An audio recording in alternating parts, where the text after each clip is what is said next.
В принципе, это справа добровольная, но мы просим особливо Нижегородние, как они записались, это мы делали. Не нам. І зараз 11 годин, еще аржанцы не приехали, а вы ведаете, что головный город Витебской области это Жоржин, и Жоржин нельзя. Ну, давайте мы просто почитаем. Программы, я думаю, все взяли, да, и вы бачите, что там первым выступленцем у нас идет науковец з Менска Сергій Тарасов. Справа в том, что техник, на якому едет Тарасов из Туниса, он приходит на 12-ю, 11:10. Так, всем привет, пишите, как звук. Трансляция начинается. Так, как народ в чате? Звук там есть? Ну, гуляется трохи логистика, ну, можно почитать. Звук есть, окей, хорошо. Не веду я, як нам вийти. Ну, в любом випадку, давайте дочекаємося шансів.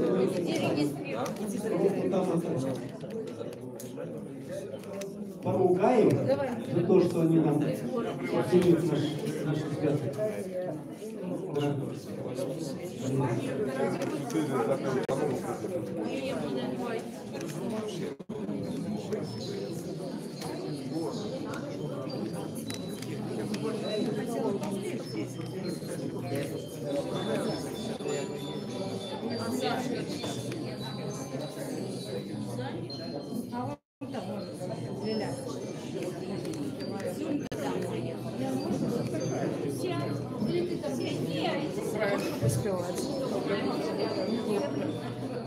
Ласкина. Я. Натюрлих.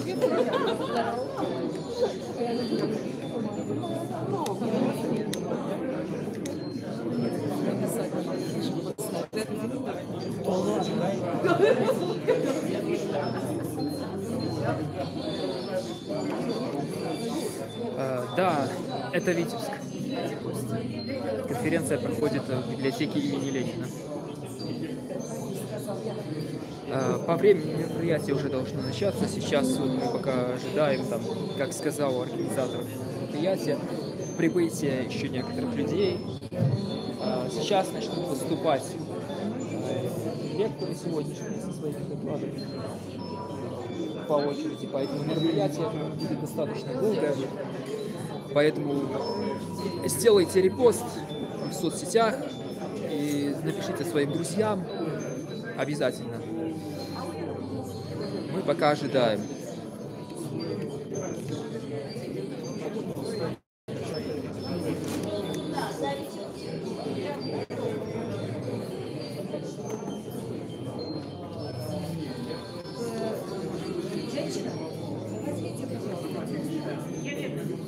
Так, сейчас еще остается время, пока мы ждем начала. Сама конференция будет проходить вот здесь, я уже показал.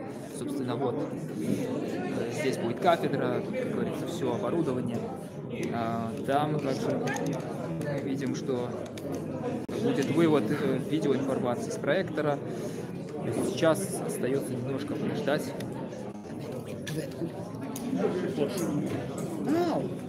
Я классный блогер, я веду сейчас трансляцию, уже идет туда, и все, идут люди, класс. Потом она останется. Дякую. Это файно. Я стараюсь А Казмирша, где едешь? Мне сказали, чат, не знаю, будет. Не, интернета тут нема, не Он давал анонс того, что я приехал, не знал. Классно, все, дякую. Андрусь! Может, вы хотите что-нибудь сказать конкретно, вот, зрителям? Чуть-чуть отойдитесь немножко назад, да, и скажите что-нибудь. Нет. Я вельми ўсцешана, што на сённяшнюю нашу канферэнцыю гістарычную, тэма якой вельмі важная зараз, збіраецца шмат людзей, ёсць людзі з Віцебска, прыехалі людзі з рэгіёнаў. Я ўсцешана гэтым. Я думаю, што тыя веды, якія яны сёння атрымаюць, яны панясуць і надалей па сваіх мясцінах, будуць распавядаць і сваім родным, і дзеткам, і суседзям, таму што мы павінны ведаць, мы, беларусы, наш народ мае тысячагадовую гісторыю сваёй дзяржаўнасці, і это не меней. Мы уладальнікі аднаго з першых цудоўных, самых дэмакратычных статутаў, узгадаць толькі статут ВКЛ Великого княства Літоўскага. Таму мы можам быць гістарычным прыкладам, як будаваць грамадства, як будаваць адносіны паміж людзьмі і паміж дзяржавамі. А скажите, кто вы? Я Татьяна Сверынец, координатор белорусской христианской демократии аргкомитета по Витебской области. Я допомагала просто збирать и рихтовать эту конференцию. А когда начнется? Нет, так оно идет, не останавливаясь. Это все время идет трансляция онлайн. Люди сейчас смотрят все это. Так они одразу меня чули. Да, они все это видели, слышали. Сейчас 8 человек пока онлайн смотрят. И все это потом останется. Кто-то написал «Привитание из Украины». Вот моя мама, кто-то пишет здесь сейчас на конференции. Все прям... Валя Волга приехала, Таня Трофимова. А я думал, для чего штука на крыше? Это идет сейчас трансляция, вы сейчас в эфире на YouTube. А люди будут смотреть трансляцию, потому что не все могут посетить, поэтому, конечно, чтобы больше людей видело, что происходит, и слышали все посылы, которые хотят сказать наши лекторы. Так, что, может, вы хотите сказать что-нибудь? Отойдите немножко дальше, чтобы видно было в камере. Нет, я не. А вы не выступаете? Вы просто зритель. Зубы еще не вставили.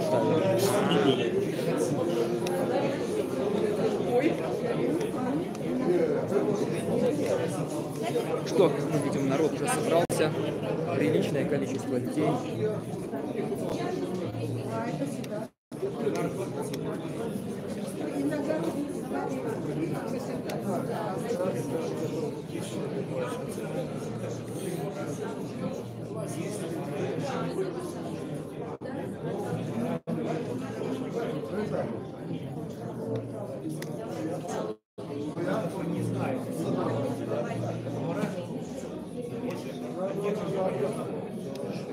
Так, привет всем, кто в чате. Подождите пока немножко. Я сейчас вот жду тоже, пока начнется трансляция. По времени уже как бы должны начать. Но я не знаю, там пока вот люди регистрируются возле стола с регистрацией до сих пор проходят все прибывшие. Кто-то сидит в зале, то есть организаторы пока еще ожидают прибытия некоторых гостей, которые немножко задержались, должны выступить. 11:11. Окей, хорошо.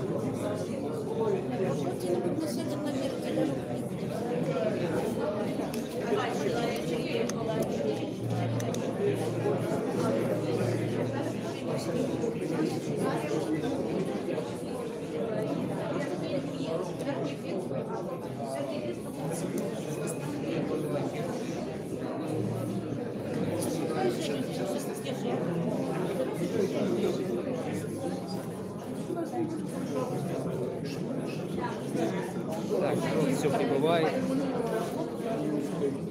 Я думаю, скоро уже начнем.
А, вон и Женя.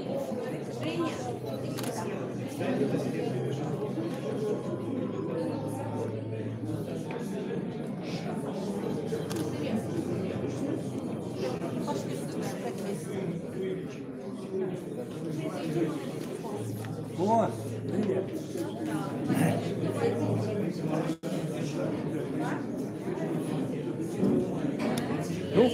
поэтому в Белорусскую Беларусь я и веду трансляцию, чтобы такие люди, которые не могут лично посетить конференцию, могли увидеть и услышать все это вживую. Поэтому остаемся на канале и смотрим. Сейчас начнется выступление.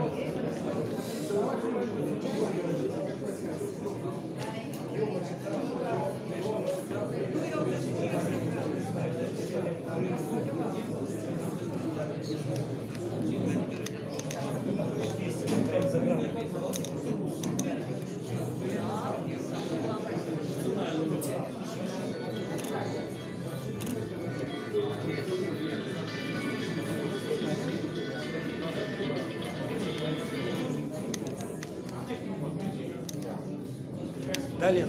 Да. Привет вас, привет Дмитрий Ефимович.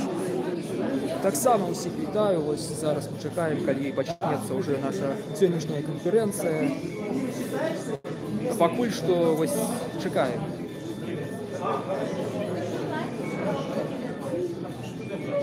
Здорово, здорово. Усім привітання в чаті. Яршанцы приехали! Яршанцы приехали! Як ви раді? Мероприятие транслируется в прямом эфире, транслируется на YouTube. Все это, чтобы больше людей увидело. Многие говорят, мы бы хотели посетить наш город, к сожалению, далеко от Витебска. И поэтому пусть все люди увидят. Стрим уже идет. А когда начнется? Минут через 5, сейчас он докладчик. Ага, хорошо. Да, как сказал организатор, минут через 5 начнется мероприятие. Сейчас вот все ждем, должен быть первый докладчик.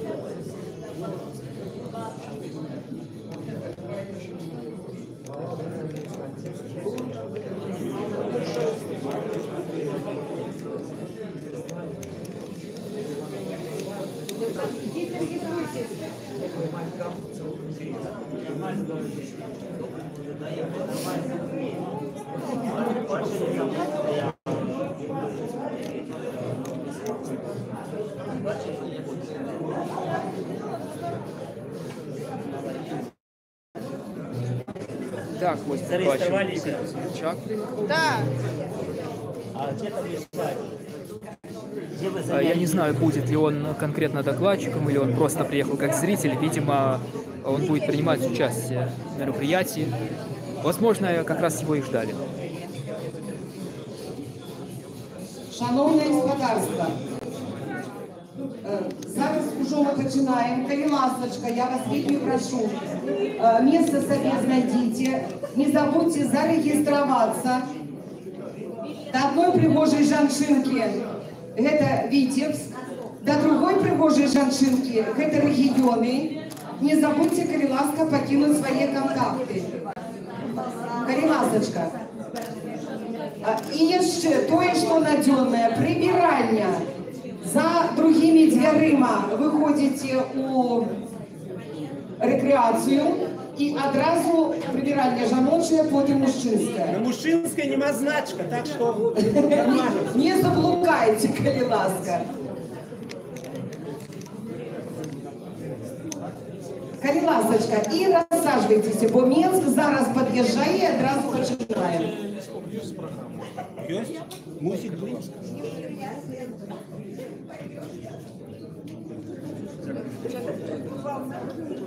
Так, оказывается, еще докладчиков из Минска, как сказала Татьяна Северинец, но мероприятие скоро начнется.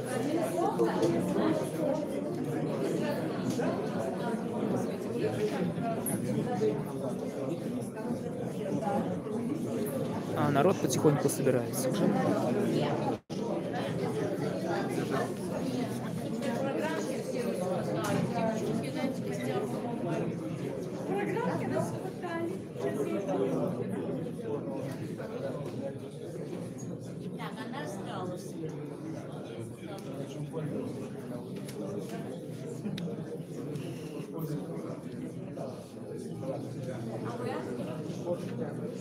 Все вместе, да?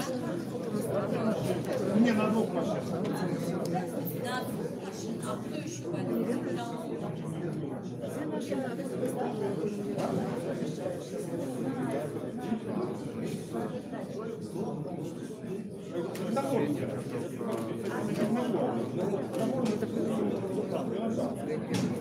Текст. А, вот текст.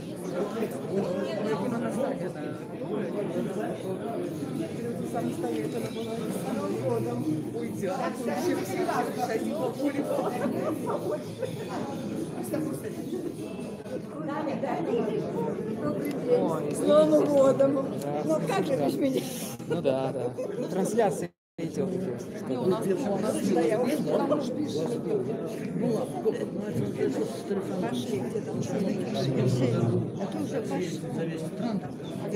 Шановне господарство, я ще до питання. Скажіть, будь ласка, у кого ще нема слов гімна «Могутний Боже»? Кому треба? Некілька тут аркушиків є. Будь ласка.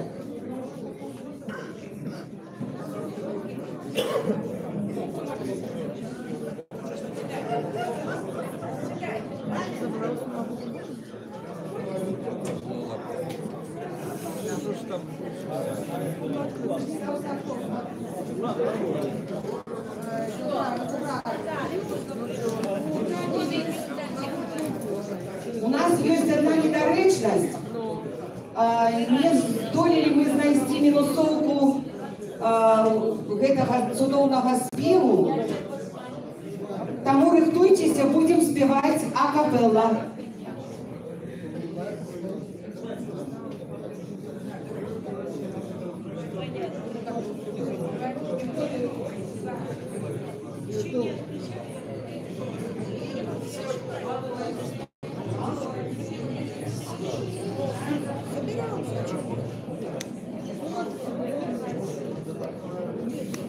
Что спевать? Спевать гімн «Могутный Боже». Я так лічу, што гэта будзе пасля заканчэння мерапрыемства. Усе разам заспяваюць гімн.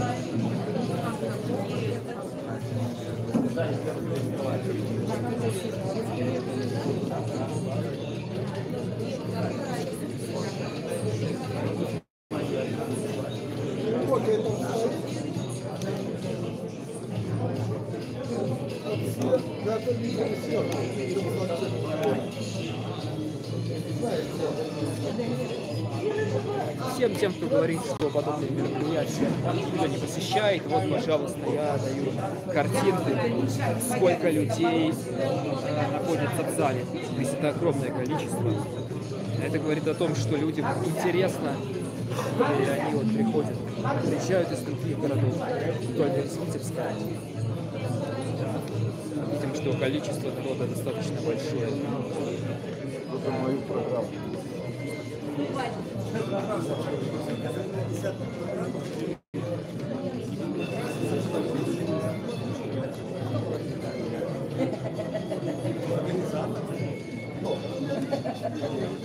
О!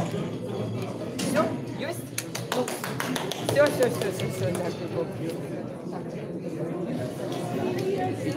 Шановне сепри, Шановне господарство, сідайте, мій будь ласка, приїхав. зачиніть двері, сідайте, будемо Сідайте, починати. будь ласка. Мухочки с кавой и горбатой возьмите себе, только глядите, там сильно не... Аккуратненько, там прицеплены Так, ну вот, судя по всему, дождались всех, начинаем. Великий пакетик. Как мы после себе покинули Игорь, доброе вражение у Двери супротивника там в зачините, библиотеке. как бы не мешали народу, какие тут в библиотеке. Калинасочка, рассаживайтесь.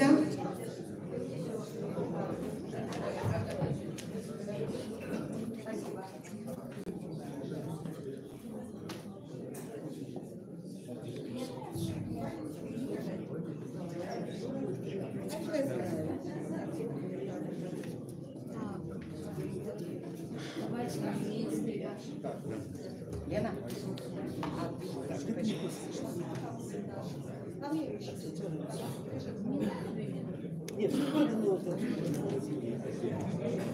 Скажите, Калиласка, эти все зарегистрировались? Хорошо.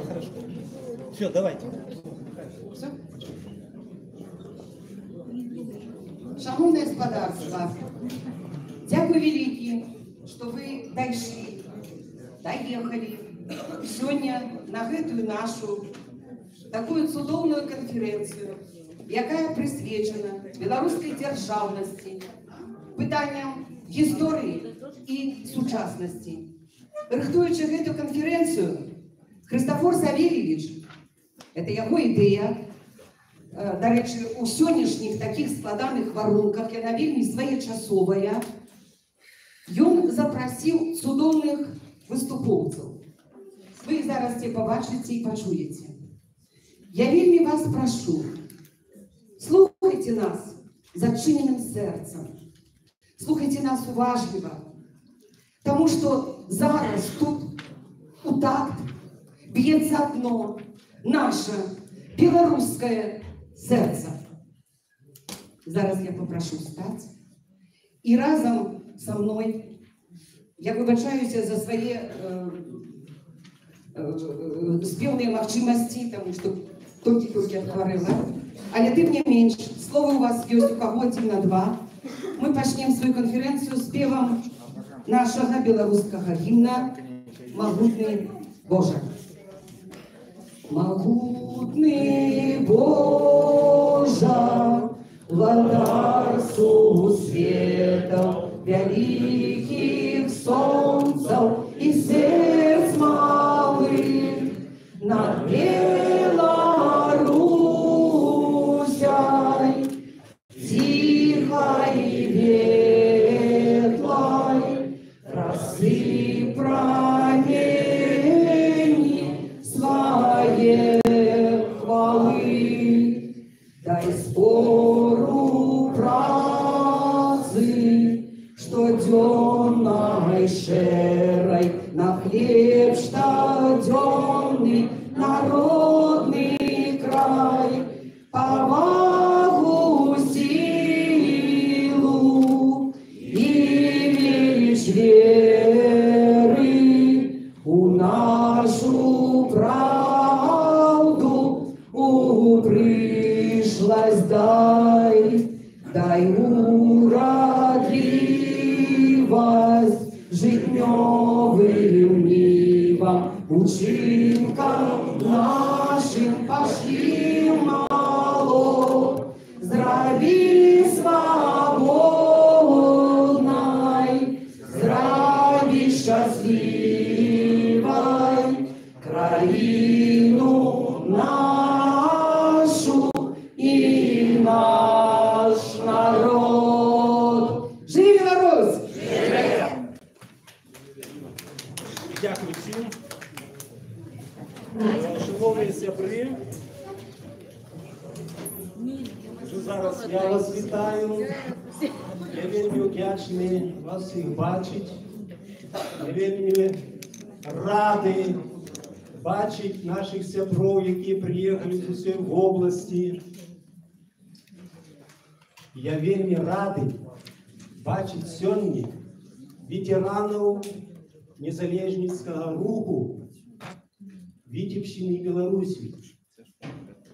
30 годов тому почался широкий рух незалежности. И сегодня мы тут убачим и увидим людей, які тоді починали. Ігор Тишкін з Витебска, и он будет выступать. И много ще інших людей, які починали, які 30 років працюють на Білорусі. Я вельми радий вас бачити, шановні сябри. І я рад бачити так само тих, хто прийшов у нашій активності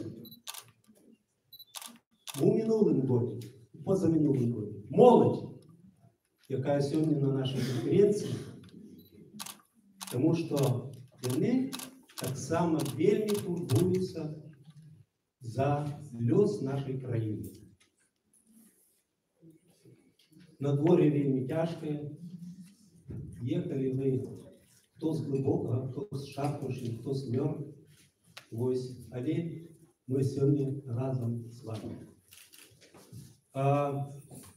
По-перше, я хочу сказати, що тут нам сказали, що йде онлайн-трансляция, так что не только нас. Видите что? Я хочу сказать, что вот программки не у всех у вас есть, но вот у меня уже есть. Я голосую. Ми зробили 50 програм. Я думав, ті буде 50 чоловік, а тут повний зал. Я вельми стішений. Тому що ми розуміємо, як зараз на дворі, як тяжко, але ж ви приїхали. Дякую вам всім.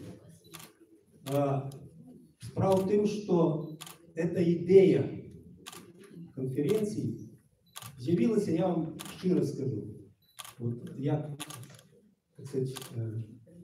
автор ідеї, один з організаторів, ідея цієї конференції з'явилася, коли тут у Витебску побував Сергій Бабурин. І він приїхав сюди, у Витебск, після поїхав в Огородню, створити некий союз за об'єднання Білорусі і Росії. І тут, пробачте, так сказати, моє болгарсько-білоруське серце, так сказати, сколыхнулося. Навіщо нам эти посланцы России, и что они тут робят на нашей земле, на нашей краине? Мы сами хозяева своей земли, своей краины. И тогда подумалось про то, что нам треба сказать свое слово. Якой мы хочем бачить Беларусь. И тогда появилась идея вот этой вот конференции. И дякую нашим сябрам з Менську, що вони змогилися приїхати, виступити перед нами. Дякую тим місцевим вітебським історикам і краєзнавцям, які так само згодились в програмі, ви бачите їх прозвище. Мы сегодня собрались для того, чтобы поразмовлять про лёс нашей краины. И невеличкое слово, якое я підготував. Перед тем, як дать. Да, можно программу? Вот, так, ну давайте по программке пройдемся. Тут явно все як след, тільки ми спознаємося на полгодини. Ну, будемо глядіти по ситуації. Коли навіть затягнеться, може нам дозволять господарі там ще трогатися. Тут, в принципі, позначено, що і як. Зараз будуть виступи. Після ми невеличку кавопаузу зробимо. Може?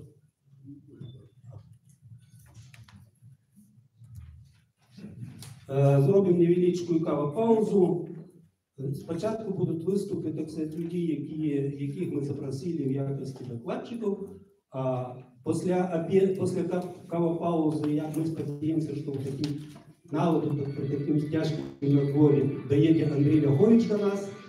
І ви будете мати можливість, кожен з вас, виказатися на ту тему, яку и по тих выступах, які тут проходят. Так что, в принципе, как бы у нас такая, может быть, сегодня символская размова. Пробачте.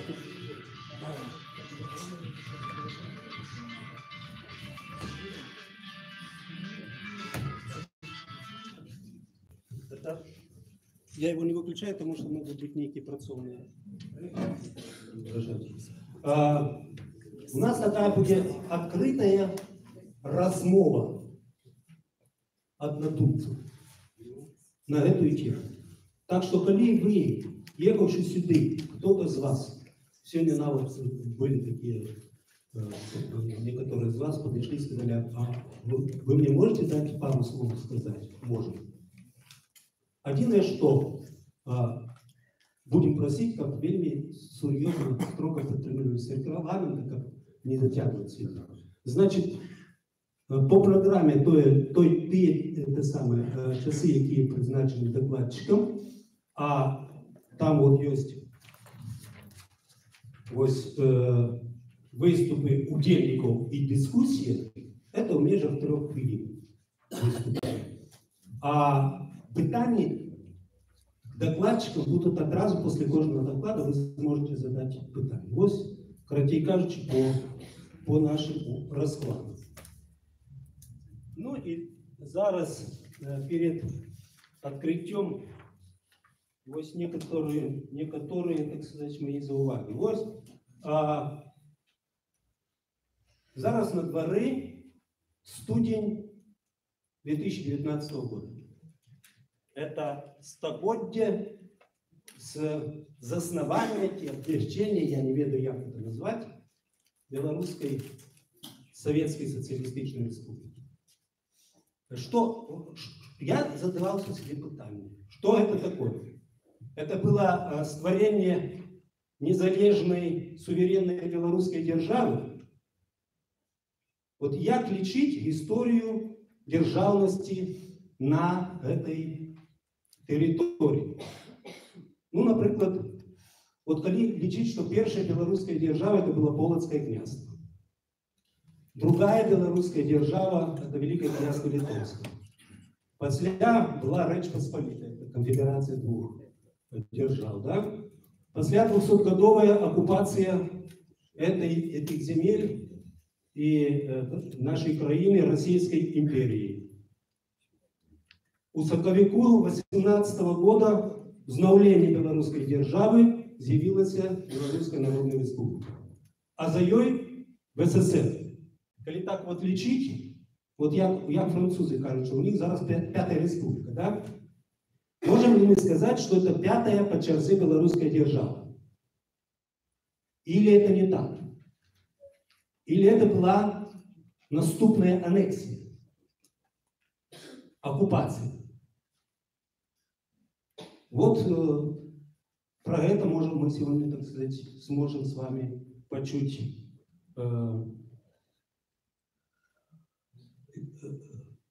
меркование людей, які, кстати, в этом плане мають досвід.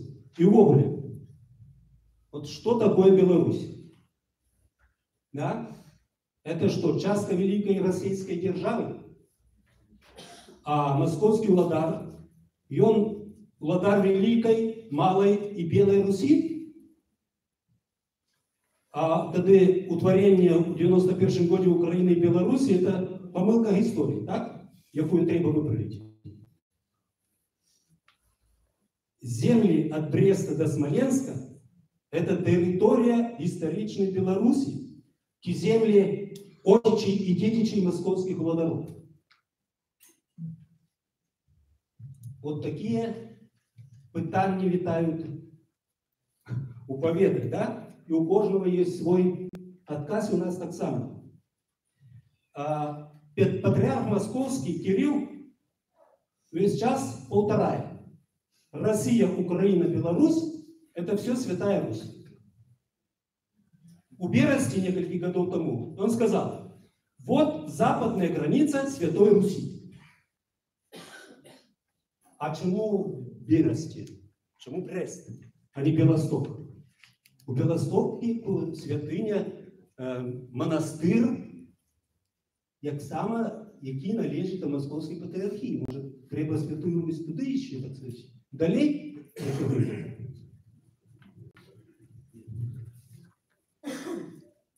И что такое по патриарху Кириллу, я как православный человек себе задаю питание. Святая Русь – это каноничная территория Московского патриархата или это территория краины, яка называется Россия? Вот такие питания я себе задавал, когда шел сегодня на эту конференцию. Давайте так само и про это поговорим. Я зараз с задовольнением предоставляю слово Сергею Тарасову, историку, науковцу.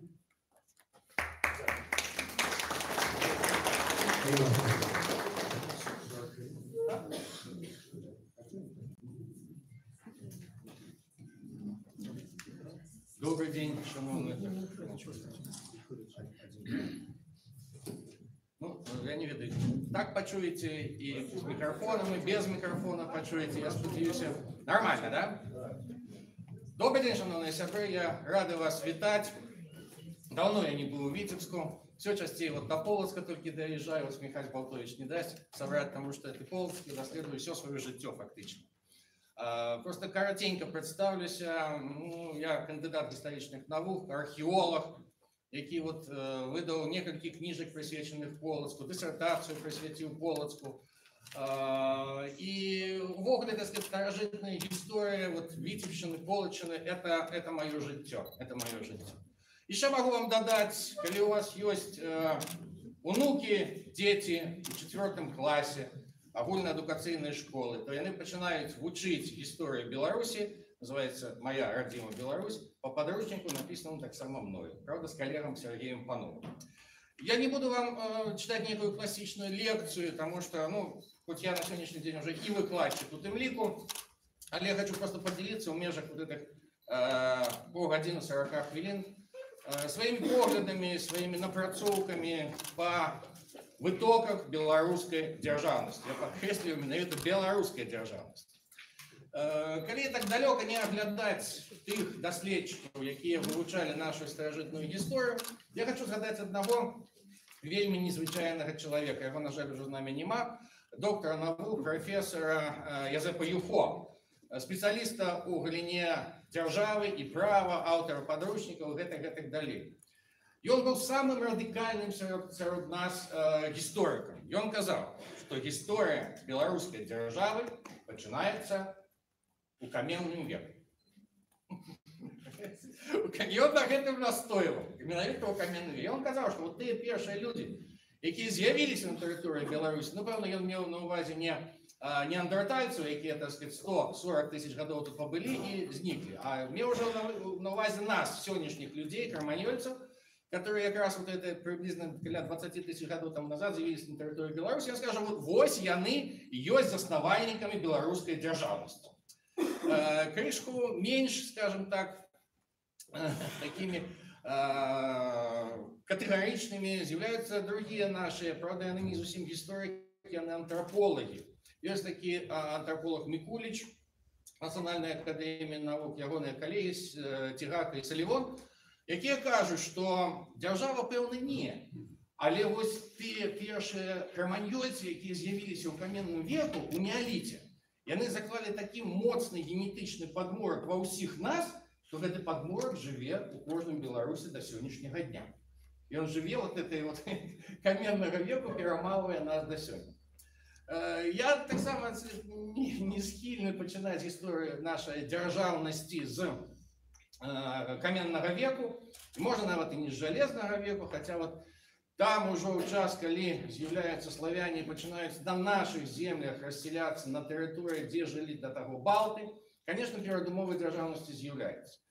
Я больше чем переконаний, як археолог, як науковець, дослідчик, что держава, а до речі, можно другий слайдик показать, и нават третий.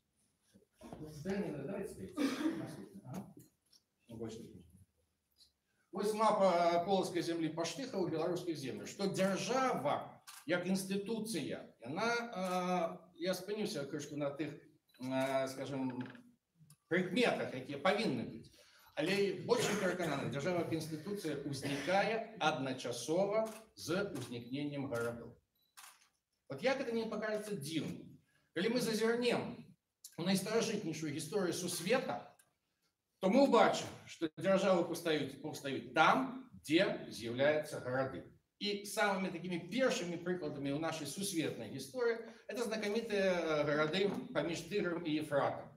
Это той же самый Вавилон, Ашур, Акад, яким на сегодняшний день уже по 4-5 тысяч годов. И вот они уже называются городами и створали вокруг себе державу. Я не буду спиняться на інших, например, на том же самом Риме, на тих же, так сказать, итальянских городах часового дороджения, на грецких, само собой, города полисы, города державы. Але вот у нашей с вами истории так само держава з'являється тоді, коли повстають перші города. И першие города, конечно, наши города, это безумовно, конечно, Полоцк, это Витебск, это Менск, это Друцк и іншие. Чому так? Коли ми підходимо до питання об державності, то повинно скластися некалькі таких прикметів на певній території. Ну, по-перше, сама територія.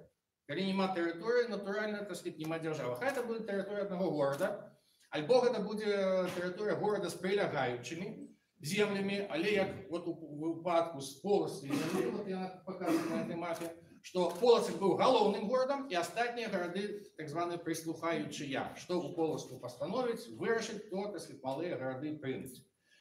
И вот эта вот территория, территориальность, это абсолютно обовязковая риса. При этом я зауважу, что межи, вот які мы сегодня с вами уявляем, вот это слупы, некие дроты, натягнутые, некие следовые полосы, не існувало. Межою была река, межою было болото, межою мог быть лес, ці еще что-нибудь такое, ну, выключно географичные прикметы. Але для того, как гэтая межа узнікла, обов'язково повинно было быть централизованное административное кіраванне. Ось у випадку з Полоцком, 862 год мы ведаем першая згадка города у летописах, да? А потом у нас уже идут події, зв'язані з тим самим знаменитым князем Рогволодом. Язычество я пропускаю, потому что у нас просто немає часу на это. Давайте далі. Знакомитая подія з Рогволодом. Все ведают эту легенду, все ведают это подание, такое змешано в основном у Тверским летописи.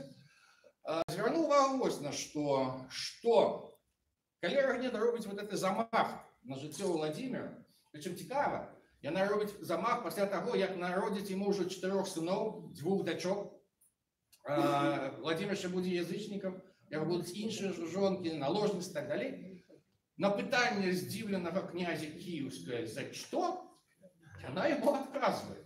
А за те, що ти батьку моєго забив, землю його узяв собі у полон, а зараз не любиш ні мене, ні дітей наших.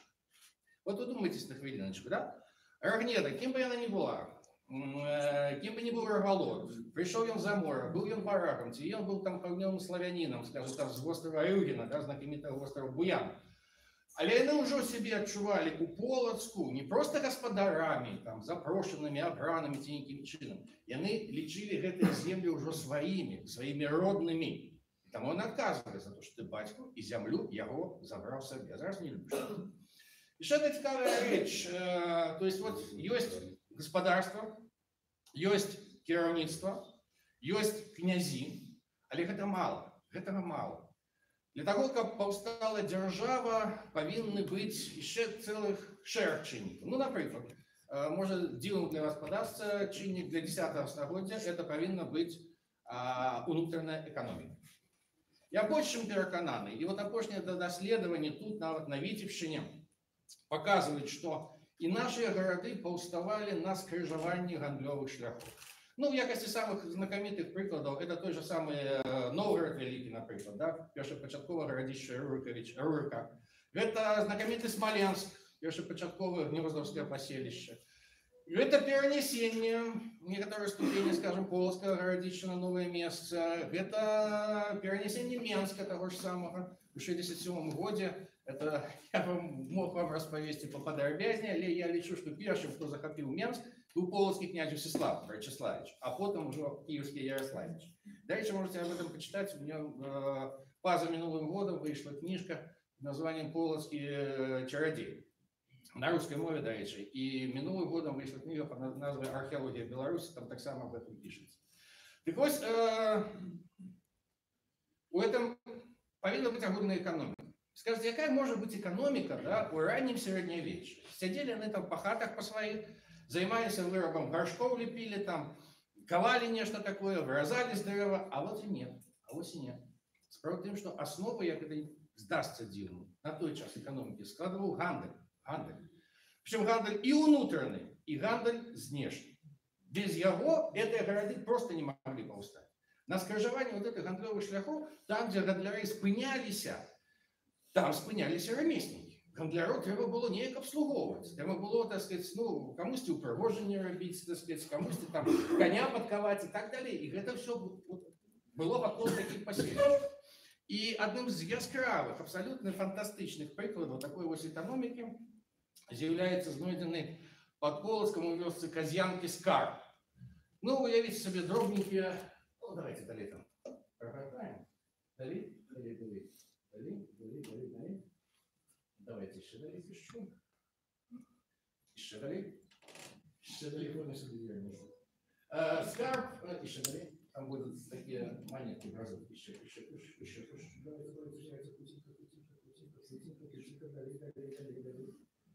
Ось, далі, ще. Одним словом, скарб, який складався з... Далі. Ось, стоп. Ось зліва узор тих монет, які були знайдені під Полоцком. Это арабские дирхемы или дирхамы, как называют. Маленькие такие кружочки, 2 сантиметра в диаметре, серебро, чистое серебро привезено з арабского халифата. Уявите себе 20 килограммов монет. 7,5 тысяч экземпляров этих монет в одном месте. И вядомый белорусский археолог и нумизмат Валентин Наумович Рабцевич, на жаль, уже нема з нами, он писал, что это все рабовничая казна. Вот они рабовали этих гандляров и закопывали. Я ему не кажу, Валентин Наумович, а як вы думаете, вот Тиможа князь Полоцкий, да, а это, до речі, опошняя монета, як би саме молодша, датується 940-ми годами 10-го століття. Тимох, Полоцкий князь, дозволить, как литерально у 2,5-3 километров от ягоного замка нехто рабовал у его под носом этих самых гандляров. Это ж фактично гроши, які не дошли до города, разумеете, не дошли до князя. И он подумал, каже, ну да, певно так. А в чому справа? От я больше чим упевнений, що ви всі бачили у подручниках, у энциклопедах такую картину. Сидит князь на коне, да, татары может сидеть, когда это уже засвет монголо-татарское нашествие, и сбирая данину, называется полюдье. И люди несут ему мехи, и все это отдают. Что несут? Ежу несут, футро несут, мед несут. Грошей не было натурально, все только натурально. И уявите себе, кольки усяго гэтага збирае князь за год. Ни он, ни ягоная дружина, ни вся ягоная семья, разом с боярами, за год это просто спожить, съесть, опрануть физично не могут. Питание, что князь в этом робить? Натурально продать. Но продавать же он не будет сам. Сам он не збудує собі ладью, сам он не поплыве в арабский халифат и в Византы. Конечно, он знайде неких гандляров, які будут это возить и будут назад ему вести те самые гроши. И худшее за все. Ось приклад той самой экономики, яка єднала країну. Яны это все везли, яны продавали то, что давал князь, але ні князь, ні яны самі не ведали, колькі гэта будзе каштаваць у тым же Константинополе, скажем, ці у тым же самом Багдаде. Того назвали некую приблизную сумму, ось, якую везли сюди у вигляді грошей. Яны просто эти гроші не довозили до князя. Их была схованка, яны скидывали в эту схованку свои гроши. И потом, когда вертались знову, яны знову эти гроши брали и пускали у оборот. Еще одна обов'язкова абсолютно, як би сказати, риса для развиття держави у тим ліку. Ну, по-перше, повинен бути некий, скажем так, народ, люди, які би розуміли один одного. Ось апошнім часом досить часто можна почути, що існував один старожитно-русский, так звана русская мова, існував один старожитно-русский народ, один старожитно-русская держава. Я почну с того, что ни у водной крыницы, ни у водным летопису, ни у водной хроницы вы не знайдете такого термина. Его просто не існує. Этот термин придумался в 19 столетии. Ось это российские, имперские, конечно, историки, починаючи от Карамзина, почали его уживать для того, как быццам бы подкреслить некое одинство. Это не вельми простое. А что, вот, коли лечить нас усіх у этом раннем середньовіччі одним народом, да, а что было до того, як створився этот один народ? И тогда высветлится, что на территориях Беларуси, сучасной Украины и сучасной России, ну, особливо нас, белорусов, украинцев, аж на там 6-го, скажем так, стагоддя до нашей эры, по 7-й стагоддя нашей эры, ну, по 6-й, 7-й, фактично, тут жили різні інші народи. До того, як маса славян, це огульна, лічиться етнічна маса народился поміж Віслай і Одером. До речі, мало хто ведає, а немцы особливо не любят это вспоминать, что у центрі сьогоднішнього Берліна, на так званій виспі музею, в самому центрі города, перше поселення, яке возникло, було славянське. Перше поселення було славянське. Да, я вот позалетось был там как раз в Германии и специально в историческом музее шукал, где же у вас стенд, присвячений этому поселищу. Знайшов, поміж мумій, Нефертити и так далее, я знайшов. І всього один маленький стендик, але там, да, насправді вони не відмовляються. Так ось славяне почали розселятися по всій Європі. І частка тих, яких ми називаємо усходні славяне, прийшли от на землі усходньої Європи. Де вони почали розселятися? Поміж кого? Пошли они на Украину, на сьогоднішню Украину. Там жили скифо-сарматские племена, ираномовные. Пришли они потом, през нас и Украину, пришли они на территорию сьогоднішньої центральной России, и натрапили у финно-угорской осяродья. Вот вся эта Карела, Мордва, Векша, это все финно-угорские племена. Их наиближайшие сородичи – это финны, это эстонцы, и, як не подастся дивным, это венгры, сегодняшние венгры у Европы. Пришли на территорию Беларуси, а тут от Припяти и до Балтийского моря жили балты. Натурально они начали ассимилироваться с этими, или ассимилировать этих балтов. Ну, то есть, что у народа называется этногенез, то есть смешение, формирование нового этноса. И абсолютно не тяжко, так сказать, отсюда выявить и ту ланцюжок тих моваў, якія пачалі выкрысталізоўвацца на гэтых тэрыторыях. Там, дзе славяне прыйшлі да фінно-вугар, на сённяшні дзень у нас, на фінно-вугар руская мова. Там, дзе яны прыйшлі на землю скіфа-сарматаў, натуральна украінская сённяшняя мова.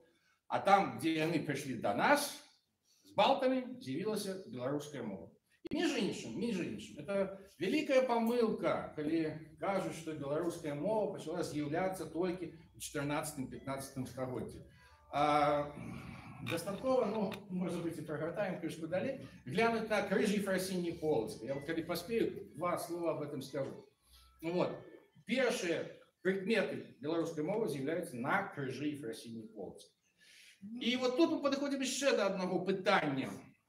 Что еще яднае, стварае державу? Я вам скажу, что это культура. Культура у выгляде религии, у выгляде веры, веровызнания. Про паганство сказать не буду, зараз просто нема часу. Але я вам скажу, что головное языческое капище вот на наших этих землях, Витебщины, Полочины, это под Полоцком Яновое озеро. Поміж Ушачами и поміж Полоцком існував огромнистый куст язычніцкіх капішаў, яны все были связаны поміж собой, як не дело одной рукой. Это было могутнейшее такое культурно-святарское место веры. Але пришло христианство. И вот тут знову таки, давайте назад, назад, вот там реклама, храм. Вот тут, так. Нас весь час запевнивает, что вера до нас, христианская, пришла с Киева. Ну, от Константинополя про Киев пришла до нас. Называют докладную дату, 988 год. Ну, там плюс-минус, туды-сюды можно варить. И потом кажут, что вот уся эта культура и шла оттуда. Я никогда не забуду, когда у 91 году нас собрала белорусская епархия, владыка Филарет, историков, я на той час працював в Інституті історії Академії наук, з одним питанням. Ці можемо ми, білоруси, у 1992 году, отсвяткувати тисячогоддя Полоцької єпархії? Чому возникло питання? Тому що у 992 году князь Владимир поставляє єпархії по своїх землях. Ну, у Києві вона вже була, у Чернигове, у Вышгороде, у Любичи, у Новгороде, у Пскове повстают епархии, там садятся епископы. И у этого велизного списку нема только нас. Поэтому постало питание, а ці можем мы отзначать 92 года? Ну, старейшие мои коллеги-науковцы, такие как Штыхов, Лысенко, Левко, они так покривились и кажут, ну так, ну, можем, да, уже за компанию или за компанию. Да, давайте уже отсвяткуем. Отсвятковали, нормально, все цудовно. А епархии-то не было. Епархии-то не было. Я потлумачу чому. Вот тут планы про Софийский собор. У версии Софийский собор Киевский, злева Софийский собор Новгородский и справа Софийский собор Полоцкий. Что їх єднає? Їх єднає назва. Ну, нагадаю, що Софійський собор, конечно, у Константинополя самий перший Софійський собор. У 10 столітті була мода на Софійський собор, і навіть Парфенон на Агорі у Греції, да, так само в Афінах обозвали Парфеноном, освятили, Софію. Софійський собор був у Ахриді, самий початок 11 століття, там кришку є такі фотоздимок. Но их єднає, конечно, крыжово-купольная система. Вот слупы стоят крыжом, да, и в центре вот этой куполи. Але дальше починаються такі дивні речі. Вот у Киевской Софии 13 верхов. Что такое 13? Ну, с пункта глядения христианства. 12 апостолов и Христос. Абсолютно верно. У Новгородском слева 5 верхов. Что такое 5? С пункта глядения христианства. 4 Евангелия и Христос. 4 евангелисты и Христос. Марк, Матфей, Лука, Иоанн и Христос. У Полоцким Софийским соборе было 7 верхов. 7. Что такое лишба 7? А? Это да, это лишба идеальная, лишба Христа сгодный. Но вот докладно лишба 7. Не, Господь створил 5 дел, а у 6 саббат, и он почувал. 7. 7. Это лишба Христа чому? Тому що он у вас крос на 7-й день тижня. Тому 7-й день тижня у нас неділя, воскресенье, нічого не робити. Але це був 3-й день після його смерті, як ви пам'ятаєте. Але це ще не все. Коли ми возимо крижі Фросіні Полоцького, там він у нас мелькнув, кришечка, там є закляття, де напишемо, да не изнесется сей крест из монастыря Святого Спаса, а ще кто изнесет, але игумен, але бискуп, то будет он проклят всеми святыми отцами 315 и 7 святыми соборами, и будет ему честь с Иудой. 7 святых соборов. Вот сегодня это, як не диво, это актуально для православного света. У связи с аутокефалией Украины и тем, чем я, так сказать, ну, это все тлумачить. Так ось, Константинопольский патриарх, як и Папа Римский, стоят на тем, что 7 первых сусветных, як их называли, уселенских соборов, это той подморок, на яким стоит усё христианство. Потім вони розійшлися, потім вони проводили свої особні собори, потім вони там один одного обвинувачували, віддавали прокльону. Але 7 соборів, які визначили новий заповіт, 7 соборів, які визначили символ віри, які осудили усі єресі, це перші 7 сусветних вселенських соборів. І ця ідея так само є у Полоцькій Софії. Ще одна цікава деталь, така риса. Є абсолютно фантастичний, можно написать на собор, фантастичная деталь, вот это, какая дрозневая, я просто вот покажу. Вот гляньте, вот центральный купол стоит тут, а у Полоцкого стоит тут. И есть додатковое членение, якого нема ні уводним Киевским, Черниговским, яким і ще іншим собор. Это специфика Полоцкой архитектурной школы. Далее.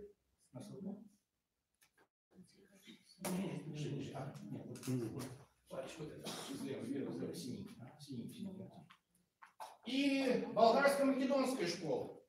Вот это план Софии у городе Ахриде. На сегодняшний день называется Полночная Македония. Ну, да, это просто Македония. Храм был сбудован на початку 11 століття. Это вот мне болгарские коллеги дали эти планы. И абсолютно совпадают навод по померах 2 наших храма. Вы не поверите, але розница вот центрального нефа, довжині и ширині Софийского собора у Полоцкого, Софийского собора у Ахриде не совпадают усього на 5 сантиметров. Запалочная корова. Усього на 5 сантиметров. Шмат чого мінялося у вигляді храму. У 12 столітті він виглядав абсолютно не так, як мы привыкли. Ось раскопки Валентина Бункина, 70-х, конец 70-х годов у Полоцку. Дальше вот этот план пока что нигде и не друкаваўся, хотя уже Валентин Александрович немало живых. Ось ён знайшоў додатковые прибудовы до собора. У 12 стагоддзі он был амаль что удвая больше. И вот тут цікавая речь. Полоцкая София.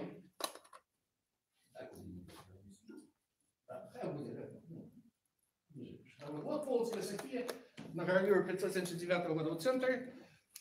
Все лічат так, что была збудована, мовляв, спочатку Киевская, 11 стагоддзя, 30-е годы, потом Новгородская, 50-е годы, и потом, мовляв, Полоцкая, 60-й, 65-й год. Ну, хай собі так, може бути. Але абсолютно складно ведаць. І гэта в аповесці мінулых часоў. Што першы полацкі епіскап, кіраўнік усёй царквы, да, мясцовай, узнікае у Полацку толькі ў 1105 годзе. Міна. Это пачатак 12 стагоддзя. А вот зараз подумайте над матэматыкай. Собор Софийский будуется, ну, умовно кажучи, у середине 11 стагоддзя. Я думаю, что починав будовать его еще князь Гречислав, Всеслав тут не заканчивал. Ну, хай себе, в середине 11 стагоддзя. А епископ з'является раз 50 годов. Такое может быть? Ну что, сбудовали собор, и 50 годов он просто стоял? Да? Службу им не велась.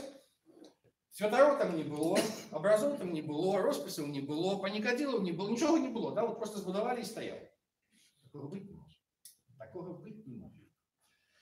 З гэтага вынікае, што ад моманту пабудовы у Полацку былі не киевские святари, а калі не киевские, то и не константинопольские, потому что Киев поставлял Константинополь. Да? Пытанне тады, хто гэта быў. Я вот уже шмат писал на эту тему, мне доводилось друковаться нават у российских выданнях, у часописе «Родина», есть такой часопис, где я довожу уже не первый год, что христианство до нас пришло с Болгарии.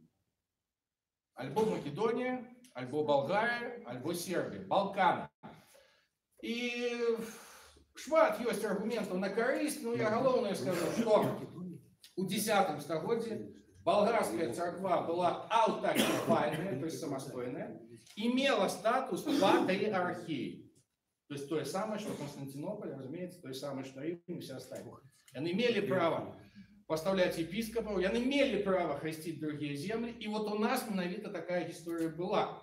И тому, коли князь Владимир поставлял епископии по разных своих городах, и он не ставил епископию Полоцку, ну, натуральный витязь, потому что и она тут была. Нельзя было ставить еще раз одно и то же. А что здаралось? 5-й год, вельми просто. 1101 год помирает князь Всеслав. До речі, в 1104 приблизно народжається Ефросинья. Ось, і Полоцк, землі діляться поміж ровними позлятой сини, вже приводяться епископів з Києва. І з гэтага моменту. Я про що кажу? Що ще один чинник, який називається вера початкова, яка об'єднувала наші землі, так само була своя. І в гэтых самих межах со своїми адметними, вибітними, адрозними, скажем так, от інших помниками, так сказать, и разными прикметами.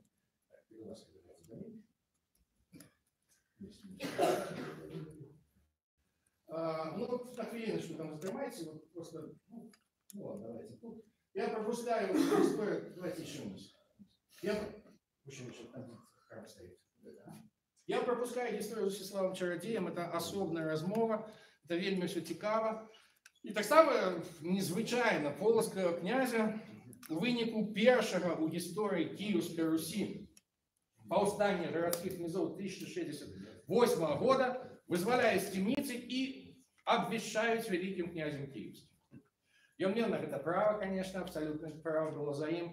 Правда, для него самого это было нечаканно, и, так сказать, Киевщина была не ягоной вотчиной, и он имел право сесть на этот стол, але были ягоныя дядькі, якія мелі больш правоў на гэты Киев. А ты не менш яго пасадзілі. Між іншым, цікавая рэч. Калі ён сел на стол, яго ж мусіў нехта высветіць на это место. Яго высветіў. То есть святары яго признали. Без церкви ничего не выходило. И вот за 5 хвилин я попробую 2 слова сказать об Ефросинии. Вот это уваход в Киево-Печерскую лавру. Давайте далее. Вот фреска справа висит на Киево-Печерской лавре. Стоять усе заснавальники монастыря.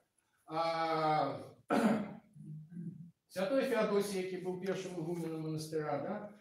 Ну и, так сказать, тут усе начинают что-то сказать, ну, Илья Муромец, Нестор летописец, все такое. Но кто стоит побольше с ним? Давайте мы слушаем. Кто? Ефросиня Полоцька. У Мужчинскім монастырі фреска, правда, початкова, я висвітлив, колеги мої українські мені допомогли. Упершыню вона з'явилася у 17 стагоддзі, гэтая фреска, потім неаднойчы поновлялася, а апошняе поновлення приблизно 20-е годы 20-го стагоддзя. Вот. Но яна адзіная жанчына, не толькі намаляваная, а ўвогуле адзіная жанчына, якая лежала ў гэтым монастырі. Мужчынстве. Это долгая история, я так думаю, что она просто вырашила, как бы, закончить свое життя, як зробила її тезоіменниця Єфросинія Олександрійська, яка, як відомо, пішла в Мужчинський монастир, і там, так сказати, вже померла. Але зверніть таку невеличку увагу, що вона тримає в руках. Что я тримаю в руках? Часом кажется, ну, палку, обходите, попираться. А это ж посох. Это ж посох. Это символ улады. Причем не просто улады. Когда вы звернете увагу, ну, вот хоть на епископа, так сказать, Полоцького, Глубоцкого, Витебского, да, и они выходят до людей, и они так само тримают они посох. Это символ еще и епископской улады. Вот у Константинопольского патриарха, у Московского патриарха, да, абсолютно такие посохи. Ну, и они могут быть там богатейшие, больше, меньше, неистотные. А у Папы Римского завсёды будет такая вот валюта, бесподобная. Это отродневая православных от католических. Но, як мы ведаем, ніводная жанчына в истории православия ніколі не узначального отца. Правда? Ніколі. Вышэй за игумению жанчыны ніколі не поднимались.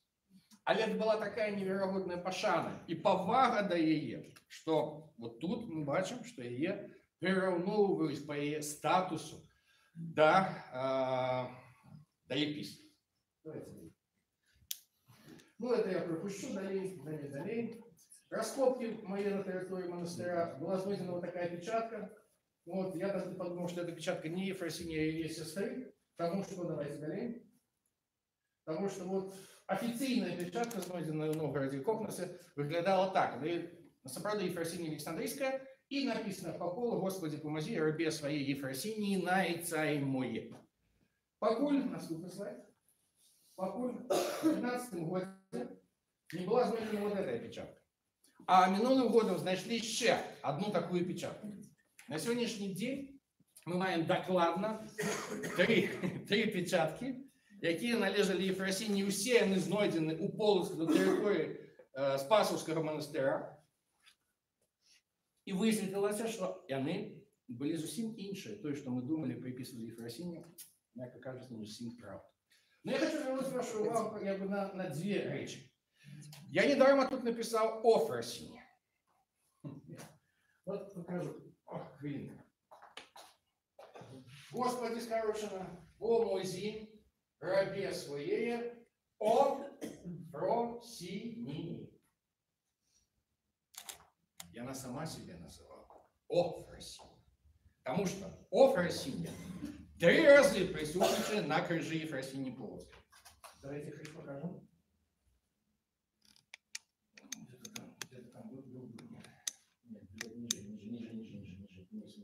И она себя на крыше троечи называет еще ниже. Ефросинія. Вот тут. Ефросинія. Вот тут. И она себя так называет на печати. Я перекопал все имена Ефросинии Александрийской. Ефросиния Александрийская писала про З'е. Ефросиния Галицкая писалась про З'е. И только наша Ефросиния писала себе про Ско. И это так само особливости белорусской мовы в 12 столетии. Да, не здивляйтесь. Ось, тому що є сустракаються такі так звані дифтонги, біскоп, біскопа і так далі, і це так само тут присутствує на этом самом крыже. То есть, знову таки, особливости развития христианства, ну да, они у нас были. Я не буду даваться в подробности, чему она пошла в Спасский монастырь. Я вам скажу просто, чему она пошла в монастырь. Она пошла в той Спасский монастырь, вот там той монастырь уже існував, мужчинским он был той монастырь. И этот монастырь не належал Киевской митрополии. Это был монастырь Болгарской патриархии. Это один из земель у Полоцку на початок 12 століття, які по-ранейшему належали болгарской церкви, ну а поскольку будовались эти все монастыри князьями, то власти князем титулом этой монастыри были. И потому она пошла туда, и там основала еще один мужчинский монастырь. Вот им, який был, засталась жить сама, и так далее.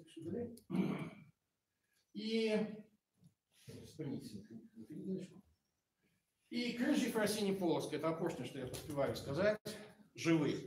Крыжий Фросиний Полоцкий, сапраўды ёсць. И он заховывается вот тут. Да, не здивляйтесь. Да. Это Подмосковье, так званый Ставро-Гипиальный монастырь, который належит непосредственно патриарху московскому сия Руси. И он является игуменом этого монастыря. Ну, давайте наступный слайд. Вот это будиночек желтенький. Тут лежит крыша. Його бачили, але бояться об этом казати. Об этом ведає владика Філарет, який з сапраўдного крижа Єфросинії Полоцької зняв кропельку крові Христової і перенес на новий криж, новостворений криж. А вот на это самое. Чему не отдают? Некоторые причины. Первое, что это особистая святыня патриарха Кирилла. Ну, увогуле, московских патриархов. И они приезжают туда, да и молиться. Другая причина, ну вы же ведаете, что Ефросинья наша небесная заступница. Крыж Ефросиньи – это наша наивеликшая белорусская национальная святыня, историчная святыня. Когда она з'явится у нас, ну кто ее ведает? Может, постане так само питання, як на Украине, а на что нам так питає московська церква? Это, знову-таки, да, питання об державности. Я свой лимит вибору, вибачайте, я мог бы казати годинами, але не дозволяю. Дякую за увагу. Питання.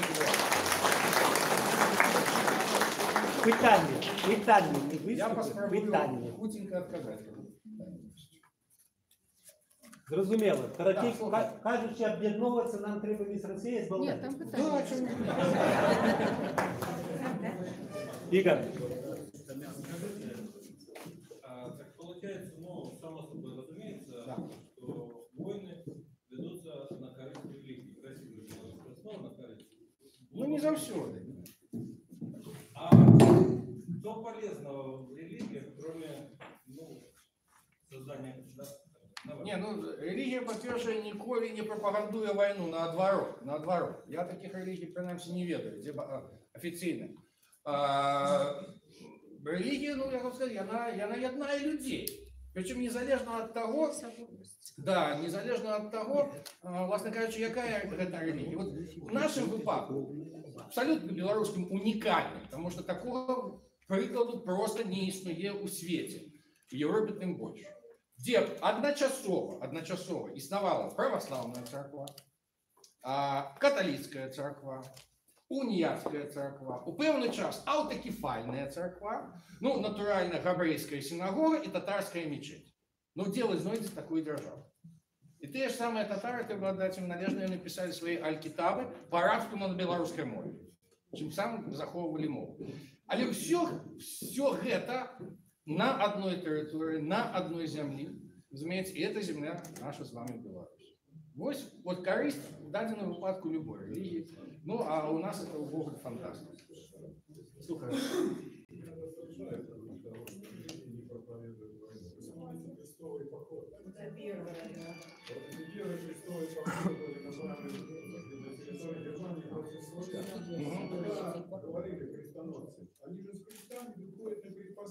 Владимир, вопросы, не выступления, потом вы сможете выступить. Я разумею, я отказываю. Это, разумеете, есть религия как институция, вначале там папой или патриархом – это институт, який може закликати до війни з невірними і так далі. А є релігія як віра. Об'єдновує віру. Пробачте, ремарка.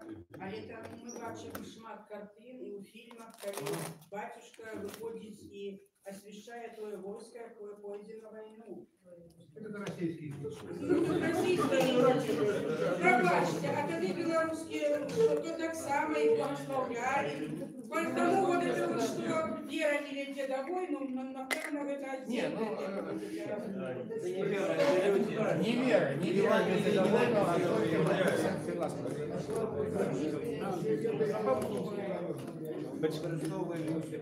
Шановні сябри, дайте чоловіку задати питання.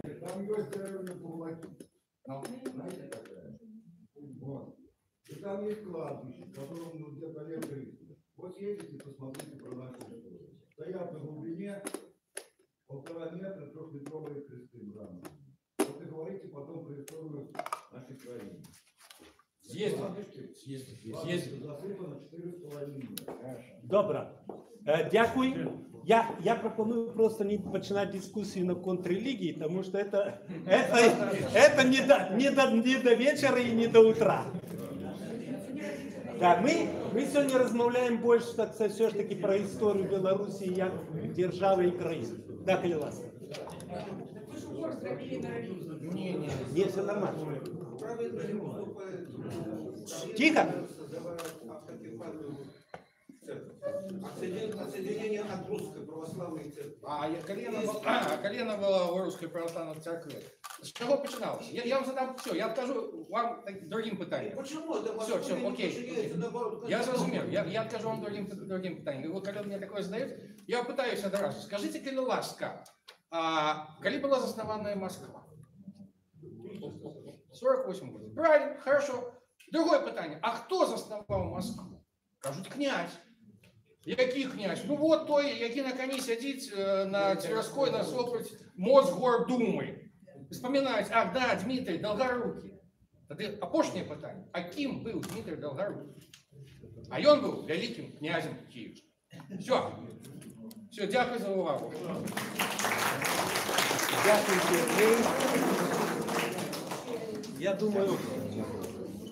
Я думаю, ми, коли є цікавість, шановні сябри, ми вельми вдячні Сергію, він, як би так сказати, на перше питання програми нам вельми докладно все розтлумачив, казав, коли є питання, цікавість у публіки, то ми можемо Сергія ніяк запросити у наш європейський клуб, де до нам можливість 2-3 години з нами розмовляти, і там ми можемо довго ще дискутувати.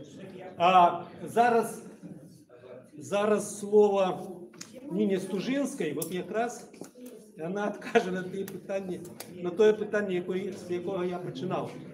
Що таке стогоддя, що таке БССР і як к этому відноситься. Коли ласка. Рада вітати, шановне господарство. Чутно мені? Можно или это включить, где включается?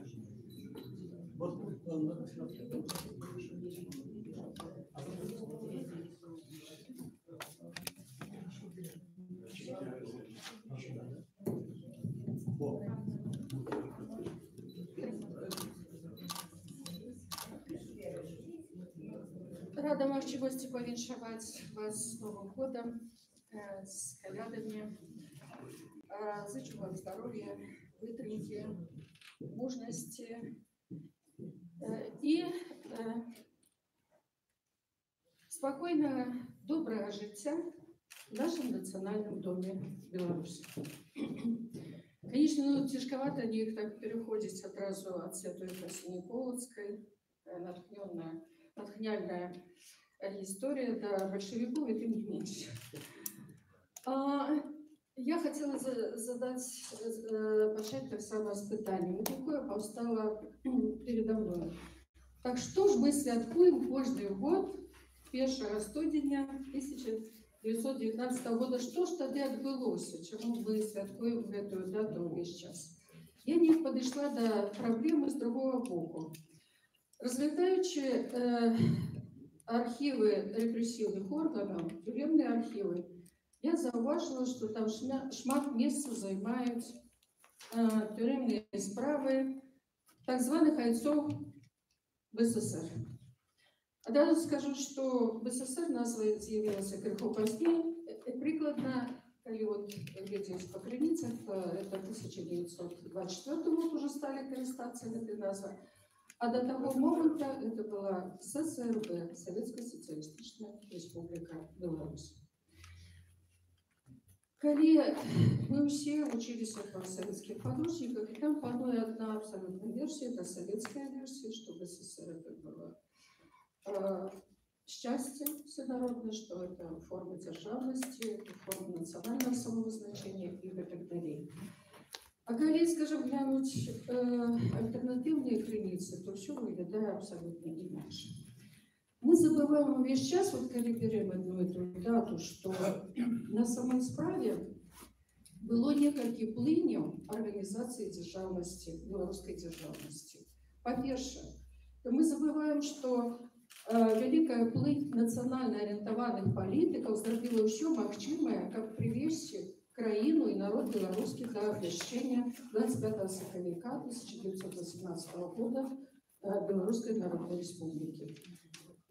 Сапраўды, вот намагання тых людей, тых політиків уражила еще один. И тем больше, что они працавали больше, скажем так, непрымальных умовах неспынной войны, Першая сусветная, потом оккупации, якія ішли одна за одной, немецкая, польская, советская, там, и так далее. И тем не меньше, тая политическая элита зробила все, как обвестить Белорусскую Народную Республику в той демократичной форме, в той, скажем так, форме народного волеявления, якой они могли досягнуть в те часы. Я нам коротенько поглядим далее. Мы вернемся до этого еще лозунга, когда будем разважать, что же это за подарунок был с рук Москвы и что на самой справе в те часы отбывалось. Коли поглядеть с другого боку, вот эту державотворчую активность, да, обвящения РССРБ, коли конкретно зазирнуть в ту историю праз биографии, праз, скажем так, персон, дзейнасці этих людей, вось гэтая колоссальная праца просто уражвае. Мы до этого часу еще не ведаем, колькі намаганняў, колькі высілкаў зрабілі гэтыя люди, как привести державу до державность до обвящения в той форме ГДР. Нават коли сегодня, скажем, весь международный сусвет признает за нами международную субъектность державу, это только дякуючи гэтым людям. Смотрите, 15-17 год еще веруя Першая сусветная война, а у национальной белорусской элиты з'является идея своей державности, своей автономии. Потом революции, какие принес 1917 год, Лютовская революция, скористались моментом. Треба тут згадать, что Першая сусветная война в огуле для всех народов, она проходила под стягом незалежности малых народов. И, конечно, белорусы так само скористались этой махчимостью, что Российская империя развалилась царская армия, и на гэтых, скажем так, рэшту всего тая национальная элита, якая смогла сформоваться до этого часу, и она все кроки зробила для того, как обвести державность. По-перше, по-другое, створить институты державности. 25, я просто перелічила все ті етапи, які попередничали першому студені 1919 года. Колькі намаганняў зрабілі політики того часа з тим, как прийти до установчого сходу, как вырашить питання державности Беларуси, как надать легитимность и подмацовать Белорусскую Народную Республику всеми институциями. Складаются институты, вылучаются политики, которые имели вплыв не только в Беларуси, но и в Европе. З'являются вольные незалежные СМИ. Стрічницький переворот. Треба сказать, что коллеги ранейшего подручника все, скажем, со слезами счастья приняли эту подею. На самой справе, коли переглядеть картинки тогочасные разных политических сил, як левых, так и правых, як, скажем так, белорусских, еврейских, польских, то однозначно были разные абсолютно реакции на эту подею в Петрограде. Я привожу тут приклад, цитату с газеты «Вольная Беларусь». Это группа Великой Белорусской Рады на той момент, политиков Белорусской Национальной Республики.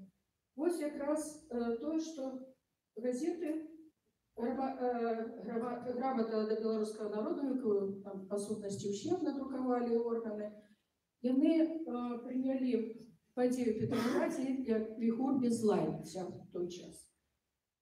А ось газета «Вольная Беларусь» она пишет как раз, что выявилось, что великий русский народ стал перед нами как новый володар.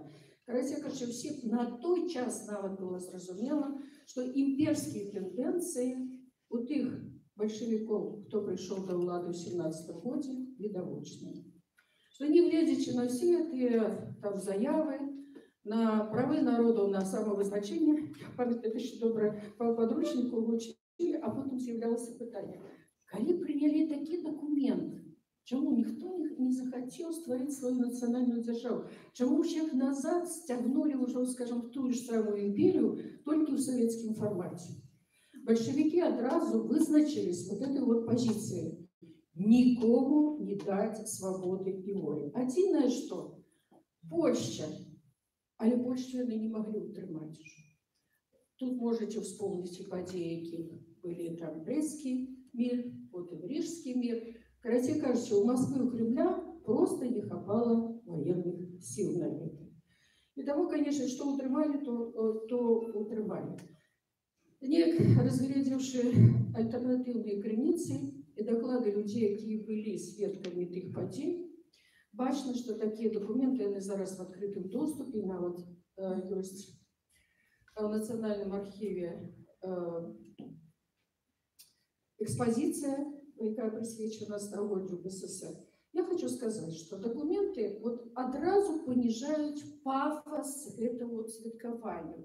Ну, нема зараз таких настроїв, що ура, в СССР, тотальное счастье, там, державность, об якой марили белорусы все свои годы и так далее. Коли вернуться до Минска после Костричинска, треба сказать, что життя віровало. И не только фронтовое, безумовно, и политичное життя. Разные политические силы, белорусы в тем лику, евреи, бундовцы, эсеры, большевики все змагались за владу тут, конечно. Хочу нагадать, что вельми многие люди, зараз сьогодні, і, скажем так, історики, вони підкреслюють весь час роль Сталина и Ленина в этой истории. Что ведь не подарунок был с рук Сталина. А давайте поглядим на фактах, як что отбывалось на самой справе. Ці это был сапраўды, скажем так, дар великого русского народа и новых кремлевских уладаров. Ці все ж таки это была соступка тим, скажем, той геополітичной ситуации, международному становищу и национальным помкнением белорусов, что вельми важно. Все ведают, что... Давайте вернемся, мы цитату Ленина побачим. Першее это самое. Нават хотела вынести в заголовок. Гэта Ленин отказал на просьбы белорусских представников, калі вырашалася пытання лёсу Беларусі, уже обвешчаны Беларусі, калі пачаліся гэтыя падзеі. Спачатку там адшылі, як казаў Іофер, частку тэрыторыі 16 студзеня, потым, калі уже перед этим съездом всебелорусским початку лютого, белорусы разумели, что их отбирают эту державность, не поспели обвестить, уже отбирают назад. И, конечно, были ходоки до Ленина. Вот что они почувствовали в отказ. Республика Буфер и нужна постольку, поскольку, да речь это все зараз цитуют, постольку, поскольку, граничит с другими странами. Вот, конечно, тут позиция, скажем, циничная такая політика, які в першу чергу розглядає інтереси большевицької влади і нової, скажем так, нової держави в советском формате. Вернемся до подій. Сама белорусская держава, БССР была обвещена, як ми ведаємо, на 6-й партійній конференції в Смоленську. Це ще один факт, який треба задуматися. Чому в Смоленську? Мінськ був вольний вже 3 тижні. І можна було эту конференцию, коли имели, скажем так, добрые намеры, ее созвать, скликать у Минску. Тем не меньше, она проходит у Смоленску. Что тычется, кто были делегаты и кто принимали, скажем, это решение об обвещении ССРБ. До этого часу еще питание такое, скажем, не выученное. Заховались успомины Явхима Кипеля. Тут єдина криниця, яка проливає світло на телепатію. І він тоді навчався в Смоленській воєнній школі. Як він писав в своїх успоминах, прийшов їх офіцер, куратор, і сказав, що треба підрихтуватися, начистити боти, бути готовими к тому, що йдуть обвіщати Білорусь. І прикладно він пише, що чоловік 20 курсантів, які були позначені білорусами у особистих справах, вони пішли цю Білорусь обвіщати. Як він пише, там ніякого президіуму ніхто не обирав, всі лічби вже були доведені Москвою, всі рішення були так само вже підрихтовані раніше. Там приводить цікавий такий приклад цієї истории.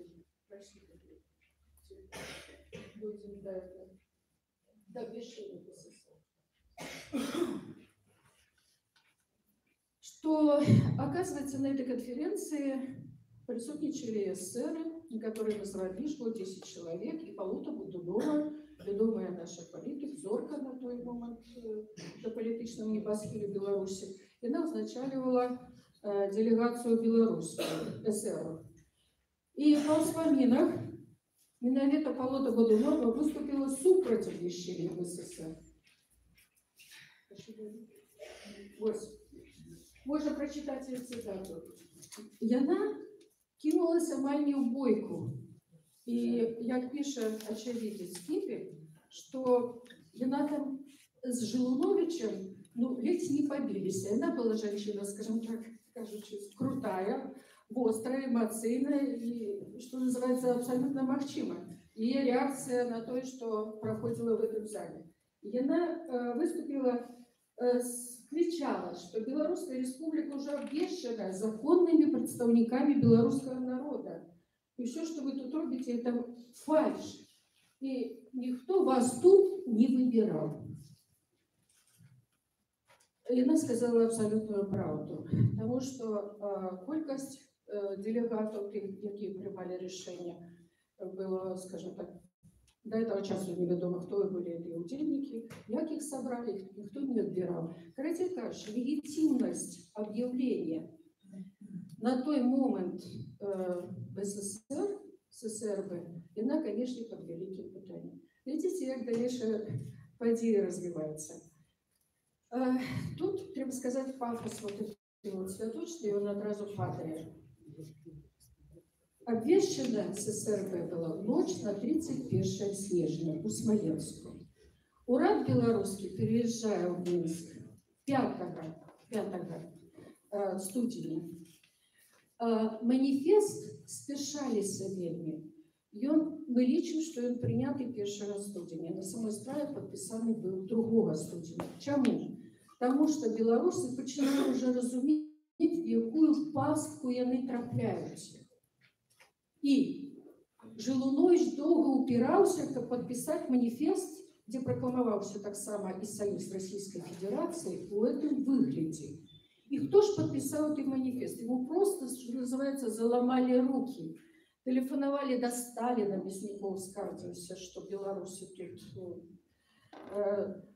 стали, типа, яны суперечить этому документу, что они не приймають этот документ, что белорусы контра и так далее. Красивейшее распоряжение было Сталина подписать, иначе будет то и то и то и вам. И Желунович подписал. Среди других подписантов, до речи, 17 этих членов Урада, каких тогда называли, подписали только 5. Желунович, другий Мясникович, Кнорин и далее по списку. И, здається, 5-м только Олесь Червяков. Таким чином нужно зрозуміти, хто ж з білорусів підписав эти визначальні, так сказати, визначальні документи. Як розвивались далі події? Поглядите, 16 студеня Центральный комитет Компартии России, он приймає рішення об тим, каб адняць території Могилевской, усходней території. Есть нават заява Иоффе, там цікавая такая, белорусы сопротивлялись, и вельми моцно сопротивлялись этой акции. Далее, прошу.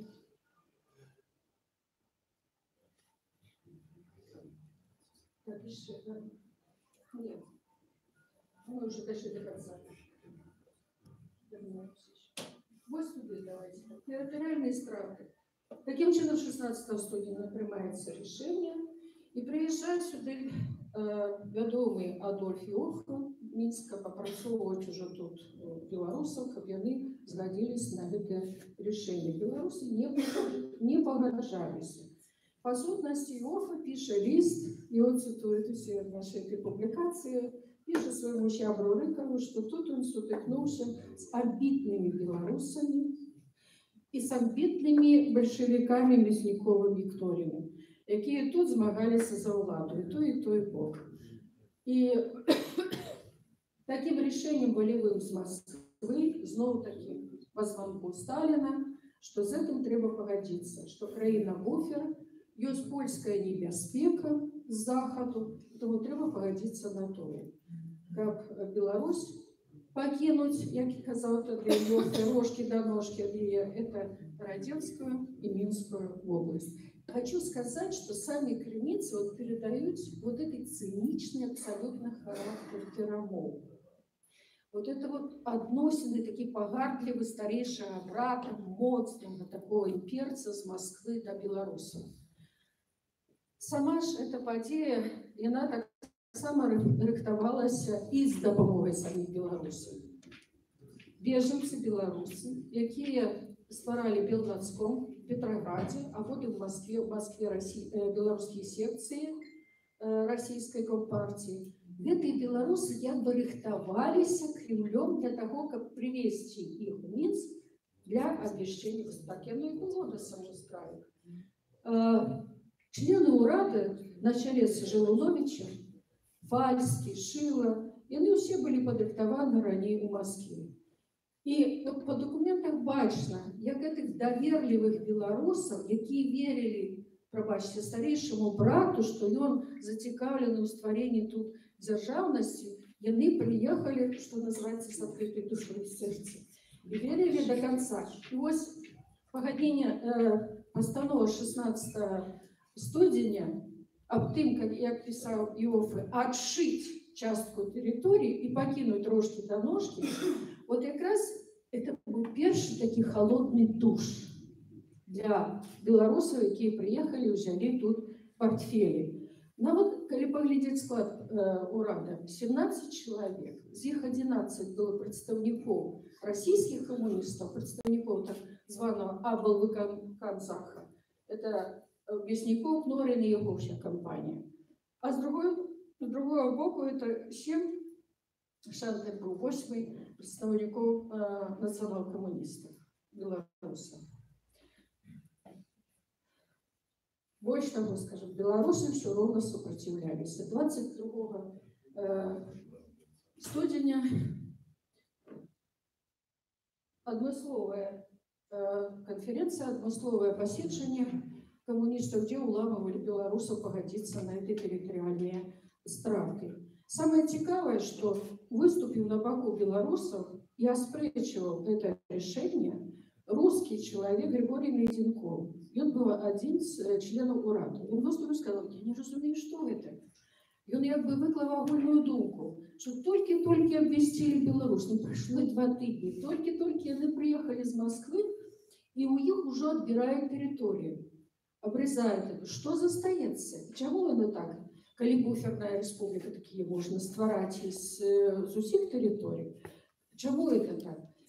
И, конечно, Мясников запомнил этот выступ Найденкова. Уже в мае 2019 года этот член УРАД первый был расстрелян по загаду Мясникова. Менавіта тому, что вот он имел свою думку и выступил в оборону белорусского питания. Ну и, конечно, знакомитый съезд 2 лютого 2019 года в Минску прошел первый белорусский съезд. Коли почитать советский подручник, то там расписано, что з'явились делегаты, их было больше, там, чем 207 по 300. Яны выявили свою волю, что в тыя часы там небяспеки з заходу, менавіта з боку Польши, є военной экспансии. Вот делегаты вырашили, по-перше, обвестили БССР, ну, СССРБ, по-другое, приняли Конституцию. Это как бы такие вот, ну, позитивный момент, да? А с другого боку они приняли решение об ликвидации этой БССР и об организации так званой Литовско-Белорусской республики. Так само буферной республики, яка не имела никаких абсолютно полномочий, была еще больше марионеточной, еще больше, скажем так, опереточной, чем СССРБ. Конечно, национал-коммунисты взялись, что называется, уже за розу, и они выступили категорично супротив. На этом съезде жарсти разгорелись вельми острые. Я читала альтернативный доклад, який вот зараз уже в открытом доступе есть. Ну, по-перше, автор, ім'я його невідомо, бачно, що документ поступив со спецслужб, з архіву спецслужб, і перекладений з білоруської комп'ютера на російську мову. Ось він дає таку оценку. По-перше, діяльності тих комуністів, яких рихтували в Москві і Петрограді для того, як троянського коня привезти в Мінськ на обвещення в СССР. Він пише, це був той випадок, коли білорусів літерально натравлювали на политиков уже, скажем, национальной ориентации, на политиков Белорусской Народной Республики. Весь час людей, что называется, сутыкали юбами. Это первый такой негативный момент. Другой момент, что они поверили в некие, скажем, добрые намеры Москвы, что Москва погодится на обвящение тут и незалежной республики. И по-третье, он писал, что все эти белнацкамы, которые створались уже под эгидой российских коммунистов, как они написали, были в спальном состоянии. Так, разумеется, что в сонном стані. Просто людям не дали махчимости развернуть працу нават сирот белорусов-беженцев, яких было вельми шмат. И еще что хочу сказать про этот лесовозначальный съезд. Приехали Свердлов, Яков Михайлович Свердлов, как раз уже с конкретными паперами, с конкретными указами Сталина и Мясникова, и Национального комитета, и пунктом лежения уже, скажем так, конкретным, прописанным Центрального комитета Компартии Российской Федерации. Это были Свердлов и еще один представник, это Янкель Юровский, Яков Юровский. Как раз полгода тому эта компания, и она знищила царскую семью. Еще был третий человек, не помню его прозвище. Тому, конечно, вот вдумайтесь, да, на, что на заре государственности вот такие черные абсолютно фигуры приезжают для того, как скасовать эту, только, что называется, державное дитя, якое еще только у колысти. И, конечно, было принято решение об организации Литве. Чем тлумачил Свердлов? Вот недовольство тих подій, свідка, и он пишет, что людей сгоняли на этот сход просто так. Коли я чую выступ там, директора института Даниловича, что это было там народный сход, народное волевыявление, вы мне пробачьте, поглядите у Крыницы. Но мы же историки, мы не идеологи, не политики. Поглядите у Крыницы и разберитесь с тем, кто были эти люди, которые принимали такие лёсовызначальные решения. И он пишет, что людей сгоняли, ну так, скажем, выбирали там по принципу отданности, выбирали коммунистов, квота была на губернии. Это все спешались, это все худко робилось. Одна губерния, яка не присутничала, это была Витебская. По-перше, вспомните, конец 18 года тут вировали колоссальные повстания. С того, яких мы вот назначали с вами несколько дней тому. Это по-перше. Таким чином, советская влада она сама себе нечто робила, а народ повставал там и вращал свои пытания уже сам по себе. Это что пишется в Витебской губернии. По-другое, самыми ярыми противниками державности Беларуси выступили витебские коммунисты. Есть сведчення газети «Звезда», яка тут виходила, і місцевої преси на студені, якраз у початку студені 19-го року. А до греха подальше вирішили їх просто не кликать. І в основному були представники з сходних територій, звісно, Білорусі, які більше знаходились під впливом комуністів, большевиків. Ось таким чином. Не прошло и 2 дні, як тих, хто, что называется, не погодился с решениями этого съезда, их арестовали и заключили в тюрьму. Я якраз вот сутикнулась спочатку з біографією Всеволода Фальського. Навіть його тюремну справу я дослідувала, тому що мені було цікаво, який один зі стваральників БССР, по-перше.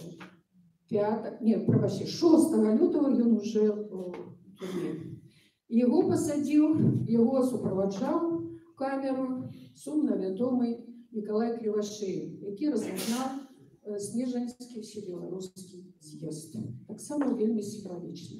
Вслед за ним пошли вже Осип Дилок, Фабіан Шантер, эти, скажем так, політики з Білорусі, які в першу чергу не погодилися з тими пропановами, які привез з собою Свердлов. И треба сказать, что от них отобрали сразу партийные билеты. Северные потом окунутся в Смоленской каторжной тюрьме и вернуться только, когда поляки займут белорусскую территорию. Ну, кому цікаво, почитайте биографию Всеволода Фальського, мой артикул, який друкувався на сайте «Нашей мир». Что я вам хочу сказать, конечно. Вы ведаете, 22 студня объявлено днем дипломатии белорусской.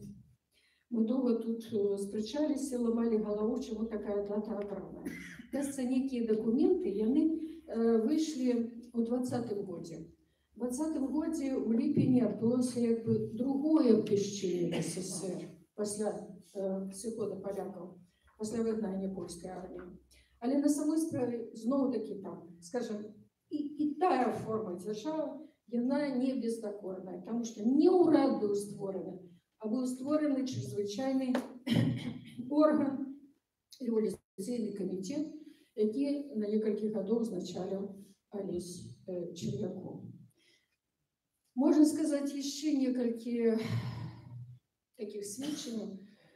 Коли поглядеть на историю обвещения в СССР, праз конкретные там биографии, праз лёсы людей, то, конечно, вельми сумно. И свято это ставится под великое пытание.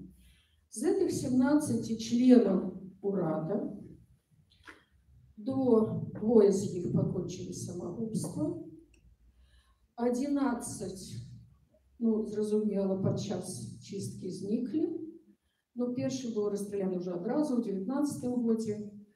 Мясніков загинув в 1925 году в невідомих при яких обставинах. Я не думаю, що це просто так, самоліт цей рухнув, на яким він летів. Таким чином, там уже починалась чистка партійних рядов. Ось. І, здається, тільки 23 чоловіка, які дожили більш-менш, скажімо так, до старості і померли своєю смертю, що називається. Таким чином можна, звісно, зважити, да, у этой події позитив, і з другого боку, скажем, сумні такі наступства, сумні оценки этой події. Ну, быццам БССР все ж таки, скажем, обозначила межи краіны. Пасля гэтых, скажем, всіх этих маніпуляцій з територіями все ж таки вернули і були дві кампанії узбунення БССР. Номінально хай собі існував УРАД, інші атрибути державності, армія, існував навіть МІД, Министерство замежных справ и так далее. Конечно, мы все с вами добро ведаем, что все головные решения принимались у Кремля. Треба сказать, что эта державность была вельми обмежеванная, что по сутности это не самостойная марионетковая такая республика, а лишь тем не меньше, скажем так, дала махчилась заховаться и в 90-е годы на этой уже базе обвестить незалежность Беларуси. Таким чином атрымоўваецца, што не гледзячы на этой сумнай абставіны, не гледзячы на эту польскую пагрозу, уже бачна, калі б не было польскай пагрозы, а за Польшчай стаялі еўрапейскія краіны, калі б не было этого внешнего фактора, ну не было бы СССР, Москва бы не погодилась. Про это говорят абсолютно открыто и цинично и Сталин, и Ленин. Повинен был буфер быть поміж Россией и войовничей ворожей Польши на той момент. Але от, не глядячи на колоссальные страты культурницкие, там, політичні, я маю на увазі чистку и 20-х и 30-х годов, вот все ж таки есть позитивный момент у тем, что як бы в этих межах Беларусь это утрималась. Дякую за увагу.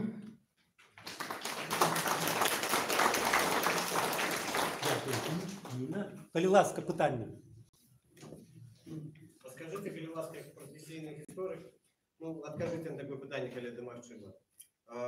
Ну, вы посылались несколько разов, что мы ведаем с вами, как вы учали там в советской школе, я так само учился в советской школе, а потом я працевал наставником истории с початку 90-х годов. Ну, и по моих подпиках отрымливается, что здесь те люди, которые народились в 80-м году, яны уже все вывучали, так скажем, свядома историю Беларуси, ну, сучасных поглядов, не советских. Чому так здоров... Ну, то есть этим людям на сегодняшний день амаль 40 годов уже, которые первые начали вывучать историю не советской, там, Беларуси, не БССР, а наогул историю Беларуси у нашем с вами разумении. Чому так здарається, що на сьогоднішній день, ось, мені здається, на побутовому уровне абсолютно більшість, на жаль, насельництва, яны все-таки поглядають на эту історію праз призму, напевно, федеральных каналов и, ну, то есть отрымливается, я уже не працую 7 годов по профессии, отрымливается, что ты 20 годов были потрачены даремно. Ну, где помылка наших историков, нашей исторической науки, что у нашей свядомости все равно такое уражение, что люди, которым сегодня 35, учили советскую историю. Хоть им ей никто не выкладал. Послухайте, ну, по-ранейшему ж панує советская версия, советские погляды на всю историю. Видите, чему? Потому что нашим уладам это, скажем, найпростее утримливать конкретно портфелі, уладу, коли панує вот такая, скажем, советская версия истории. И так написаны подручники. Подручники написаны так, что, скажем, с пункту гледжання, дякую професійних істориків, вельми принижально это написано. Вельми от отчувається по всему подручнику, насколько залежная БССР была от Москвы. Насколько там, сколько реверансов, когда читаете тексты, уважливо читаете тексты, сколько реверансов в бок Кремля, в бок Москвы, вот это вот подкресливание, видите, роли старейшего брата и так далее. И я думаю, что вот это вельми короткий период был, 90-е годы, когда мы так само, видите, натхнились, крыницы открыли новые, секретные архивы открыли бы, можно было по-иншему поглядеть на историю, дать абсолютно новую версию, повернуться с ног до головы, выкинуть это из топонимики, с мапы городов, этих свердловых, Вот сижу и думаю, ну злочинца ж для Беларуси, а я живу на улице Святого Принципа. Ну, слухайте, это и все Кировы, там, Бойковы и так далее. Уже Россия от них, так скажем, дистанцировалась, уже отбилась, уже зменила назвы вулиц и городов. А у нас оно все по-ранейшему. Так это же пробачено на уровне подсведомости и сведомости. Самое консервативное и самое тяжкое, что можно змянить, это свядомість. За это треба змагатися і змагатися. Як ми з вами зрозуміли, тут я бачу шмат знайомих тварів, і 20, і 30 років – це вельми мало. І тим більше, що в таких несприяльних умовах. Коли подручник буде сапраўды белорусский, разумеете, с пункту лежения белорусской державности, коли, наконец, ну, решт белорусских историк, идеологов сберется то, что называется на выспу белорусских интересов, не польских, не литовских, не российских, а наших. Коли мы будем, скажем так, все подеи разглядать про призму наших национальных интересов, это абсолютно другое. Дякую. Вы, простите, вопрос. В 93-м по 97-й год школьные учебники были написаны в нормальном стиле. Но после 97-го года была создана комиссия по чьей инициативе, ну, видимо, по нашему президенту и так далее, которая признала эти учебники истории школьные тенденциозными и националистическими. И они были теми же авторами. Сергеев, Панов и так далее, переписаны. Сидорцов. И он писал, и той подручник, потом коллега, я бы мы смогли. Было переписано. Прозвали другое. Вот вам ответ, почему мы не видим белорусской истории. Ну, те же самые авторы. Наставников тогда немає, есть просто такие информаторы, которые читают слушают. Добре, дякую. Ще питання є, Даніни? Будь ласка. Чи можемо ми розглядати історію, воєнну історію Білорусі в формі БССР, як часове, адмислове утворення, як плацдарм для сусветної революції? Як тільки то, що називається нечто ужиткове, функціональне, сама державність Білорусі для створальників БССР важкості не має?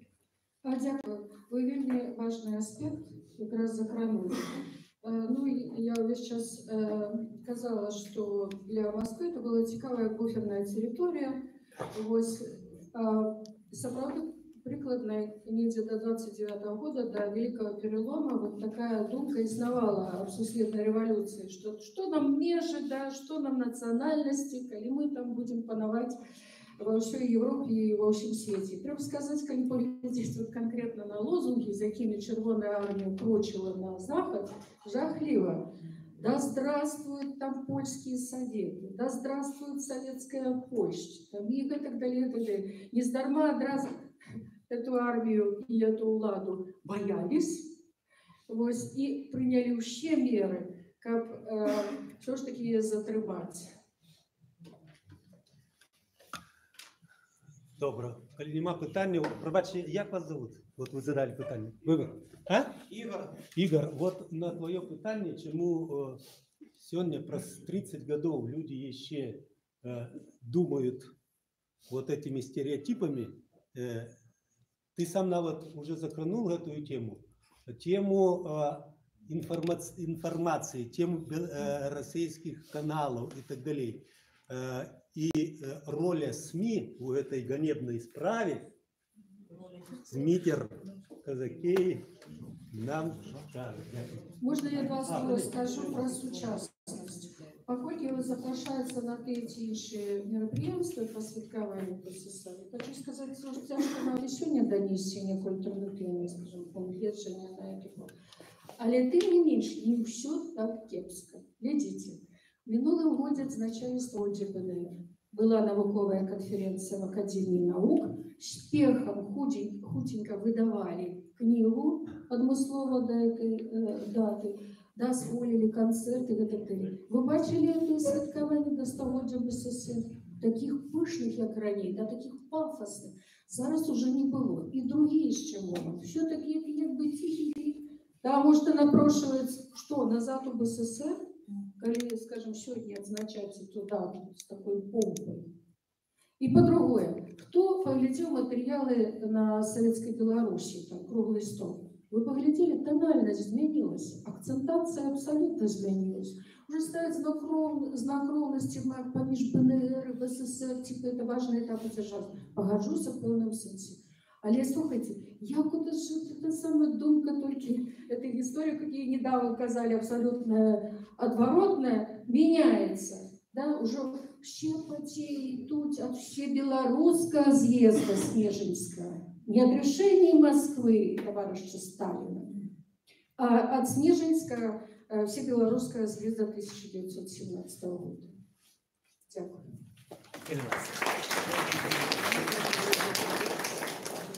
Слово возьмите руку.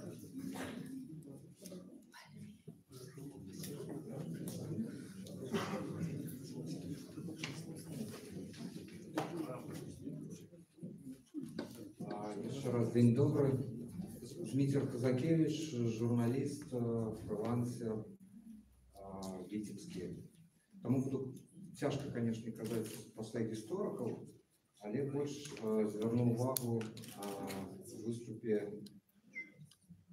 на сучасний стан речей, на ті інформаційні плині, які формують нашу свідомість и нашу идентичность Витебска, як города белорусского. Я ще раз стверджаю, что это город белорусский. Ну, я тут питання одразу задав, хто робить наше, не наше, але воно більш таке медийне. Не думаю, що наше може нечто зробити не нашим, насамрэч. Але роль СМІ у формуванні ідентичності, ну, у наш век вельми велика.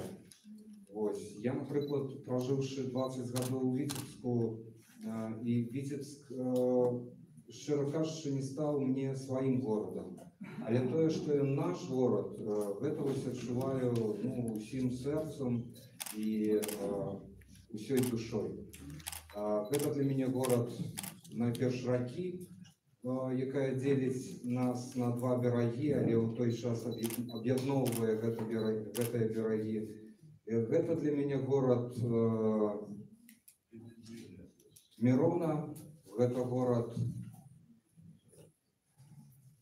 Шагала, это город шматликих белорусских дешев и это далее. Просто в апошний час, вот тут казали, да, вот узнялась вот эта истерия трошки, да, мне подается на от нашего вечного чекания.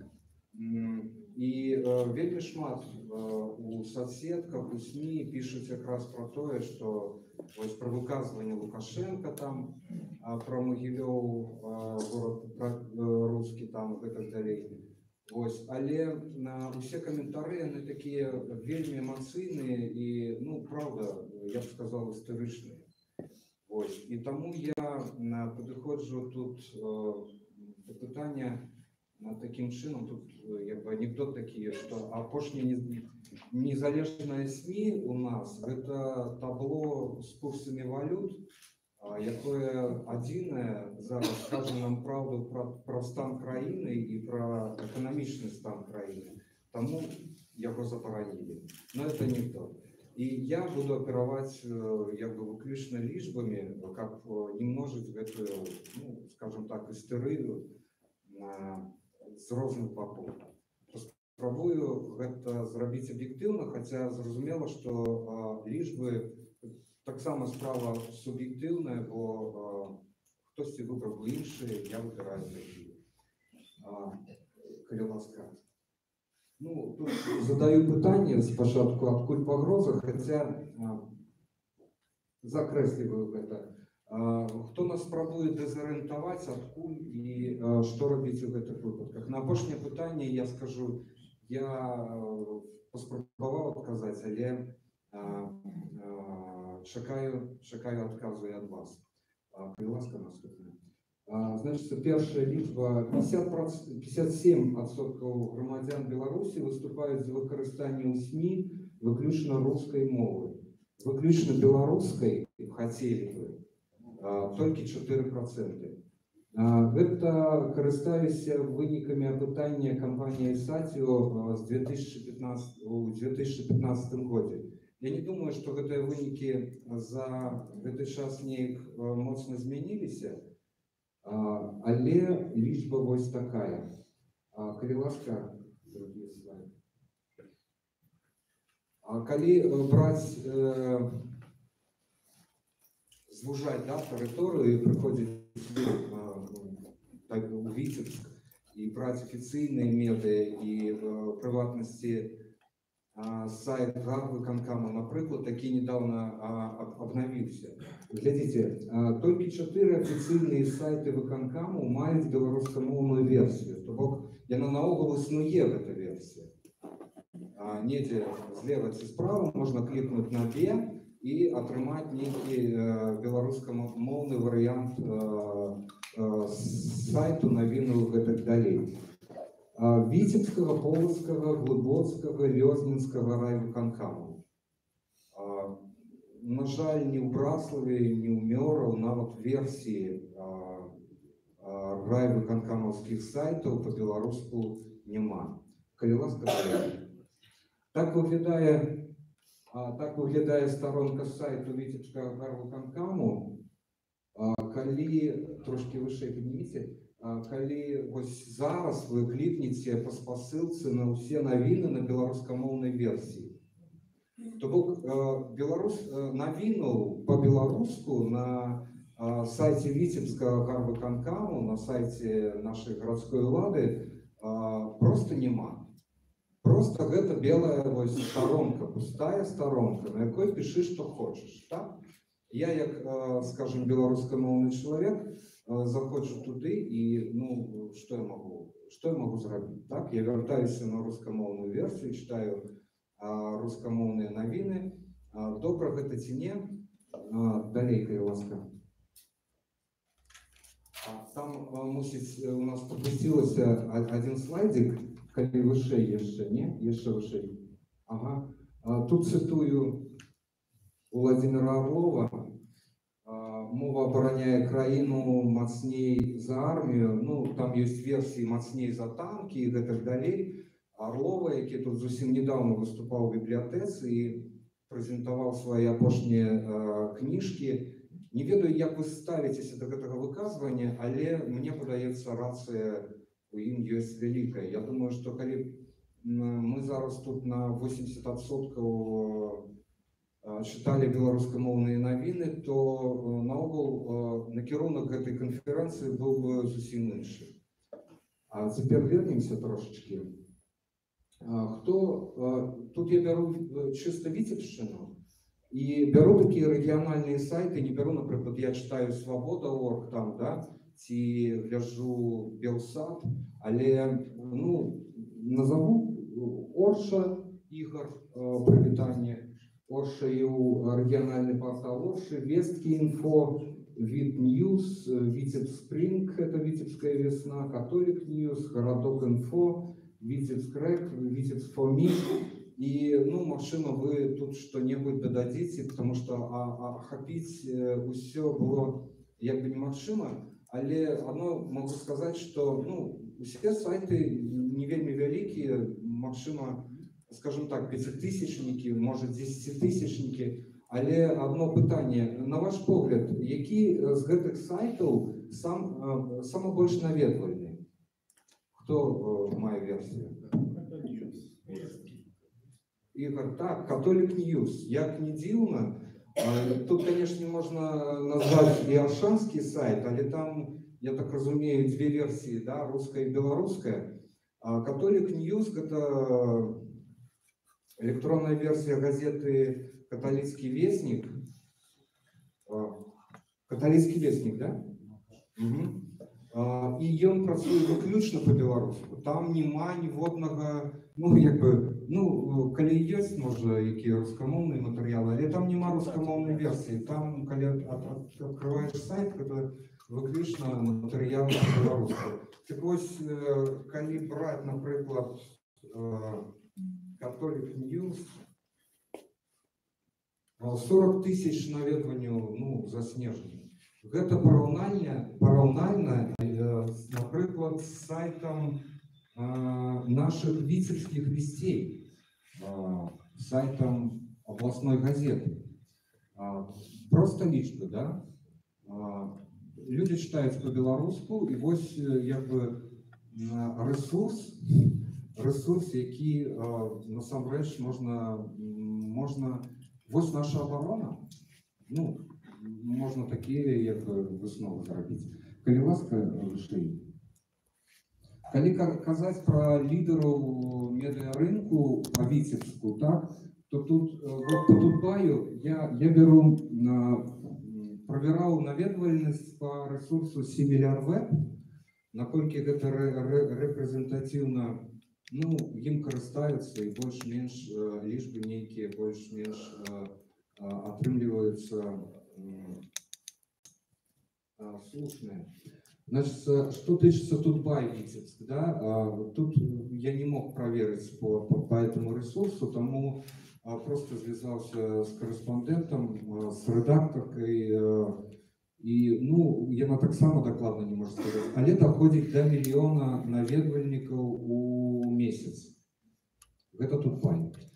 Что тычется далей, Курьер Витебский 306 800, я не ведаю, ці правильная лічба прикладна атрымалася. Ну, прикладно. Ага. Глядите, 300 тысяч, так? Раней у лідарах ішлі народныя навіны Витебска, але зараз гэта 217 з нечым тысяч. І, на жаль, народныя навіны Віцебска, маючы беларускамоўную шапку, ну, сталі, па сутнасці, рускамоўным ресурсам. Далей, калі ласка. Ну, тут, глядите, Тутбай онлайнер, Тутбай, там 35 тысяч, это прикладно за 30 миллионов в месяц. Лидеры Тутбай и онлайнер по краине.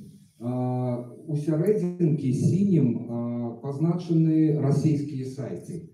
Іх па наведванні яны саступаюць і Тутбаю, і онлайнеру, але шмат.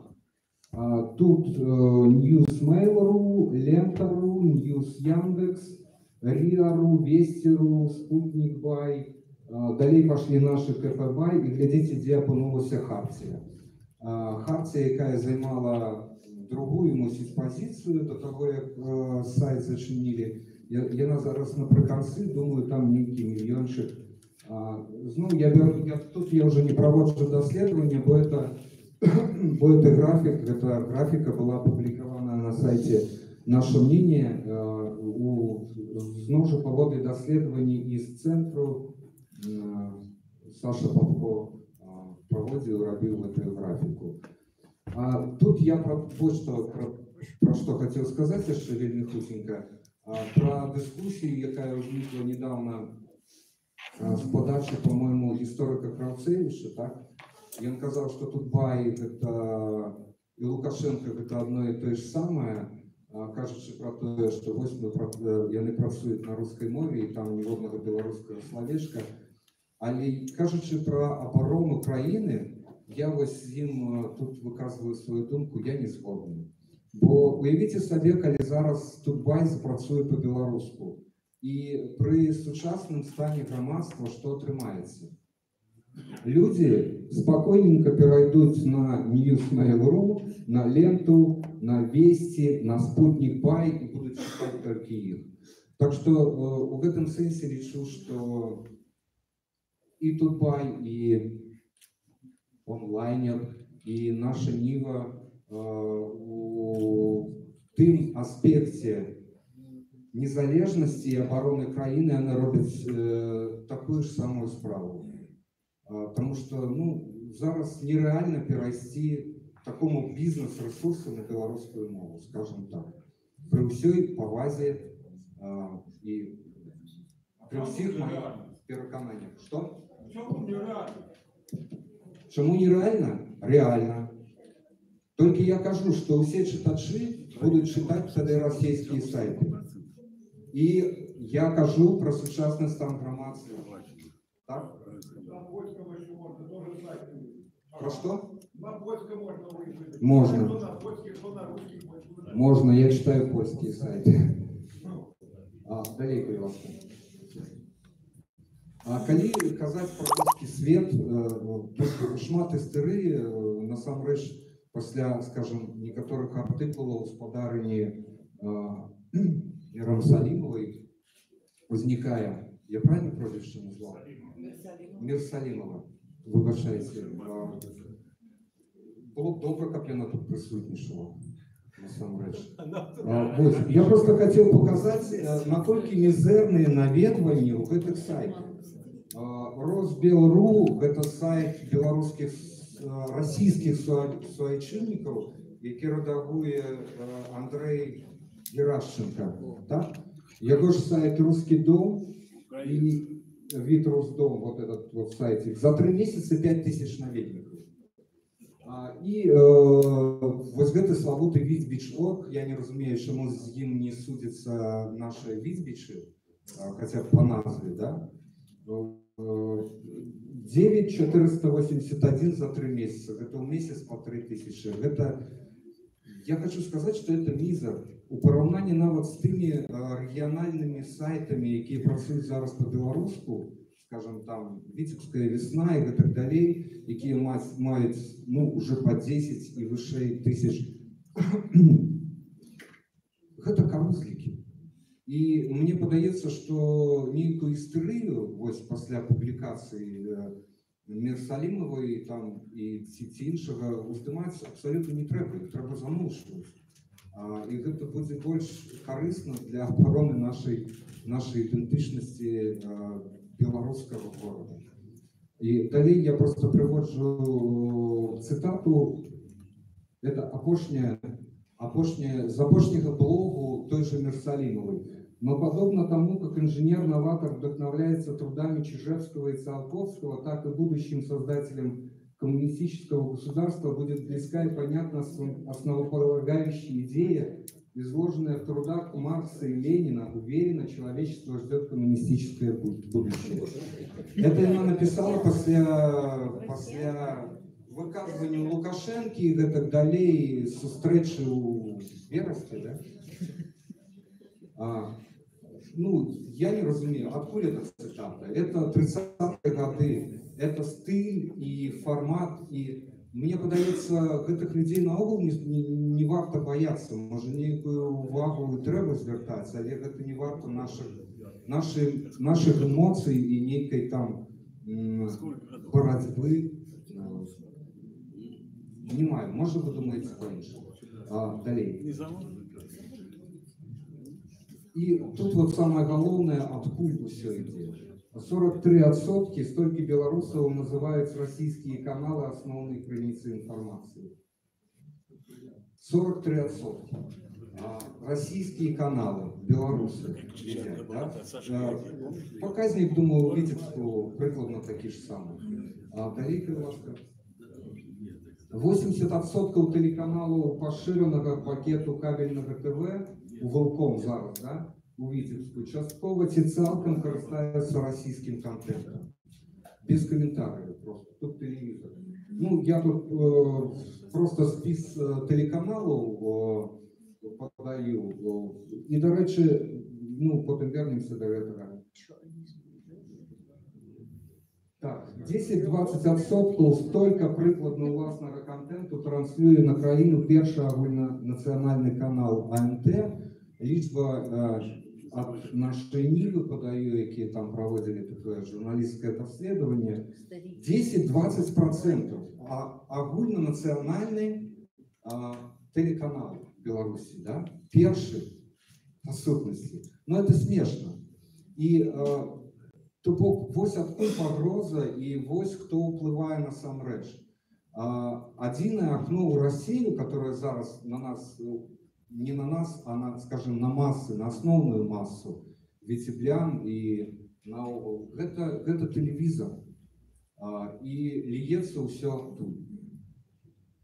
Далей, ласка. Пры гэтым 100% амаль увесь контент на телеканале Витебск свой. Это реклама. По сутності, это реклама, бо ось у АНТ есть свой, там Марат Марков, у нас есть свой Сержук Марков, да, были ведутся курсы «Нова на Нова», да, и с телепрограммами там «Вечерний Вітебськ» и так далее. Ніякая Вітебськ не в Андеях, или ласка. З нас робить в Андею з центру. У нас вон телебачення, сьогодні, до речі, увечері Вітебськ буде показувати «Шляхтича Завальня». У новогодний вечір він там показував, ну, було, правда, недоречне інтерв'ю з старшинем облвиконкому, але був Чорний замок Ольшанський і Білі роси, ну, і це наш контент, і вони це роблять, і роблять навіть по-білоруськи. Як би ми не ставилися до державних каналів. А далі 124, стільки фільмів білоруськомовної озвучки можна буде глядіти в 2019 році на відеосервісі «Синевока» від Волком. Ну, це на питання, що робити.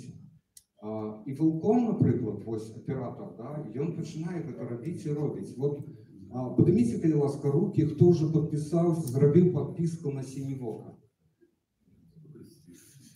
2 человека. Это круто. И это снова реклама.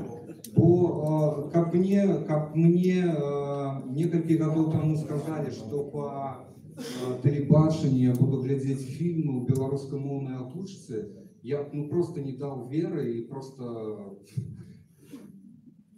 подумал, что? Качественный продукт, нормальная озвучка, как положено. Так. Я приятно на любой, но украинский надо, детский, на любой мой, если это я. А ви гляділи, як говорить, і глядите, не підписані. Ну, и что робить, это просто чисто мое меркование. Читать, слухать, глядеть свое. Распаўсюдживать свое. Самим лезть из Крыма. Это больше до политиков и да. Ну, просто я не ведаю, як можна впливати на масу, основну масу народа, яка сидить у телевізорі по-іншому. Ніякими інтернет-сайтами поки що, ну хіба що Тутбай. Да, кажуть, що коли на Тутбай з'являється, то щось вирішається. Лезть неким чином.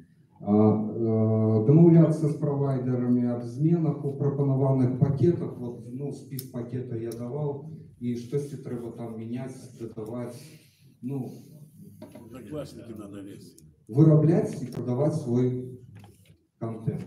Нереально, тирально. Що ще? Что еще?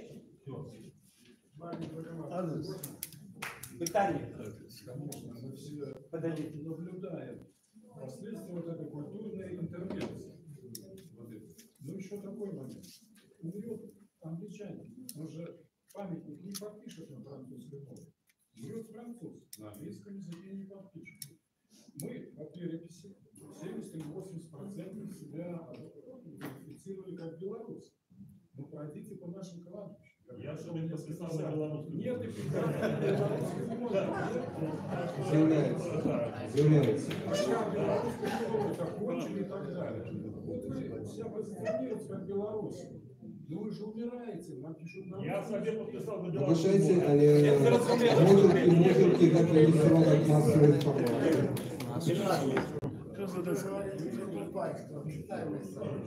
А я тут мою ручку. Почему? Я раза 3, наверное, на Турбае обращался. Нам выросли заинтересованы. Не могу вам назвать еще сотню человек, таких, которые обращались. Турбай — это вообще ни о чем. Последняя моя надпись, которую я им написал, что вас интересует только то, куда поехал Лукашенко. И написал им «до свидания». Это не интернет-ресурс, его давно надо закрыть и забыть о нем. Вы бачили только советников? 30 миллионов. Там ничего нет абсолютно. 30 миллионов читают Тутбай. И это один заслона пока. Я откажусь по дорогу просто. А вы что, я журналист Тутбая, может, Давид вернулся. и все актуальные новины, которые отбываются в Витебске.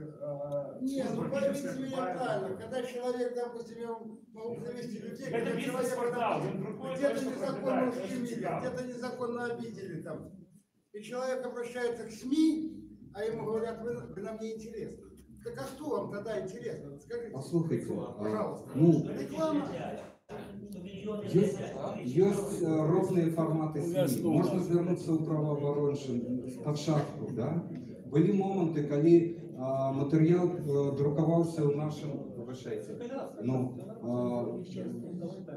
у 10-тисячнику, да, на Витебской весне, скажем так, да? Потім ти, ну, Тутбай передруковує, перекладає на русскую мову, і правда, питання вирішається. Адзінае, што ёсць праблема у тым, каб ствараць нагоды. І гэта ўжо, ведаеце, гэта правда бізнес, уласць правду кажа.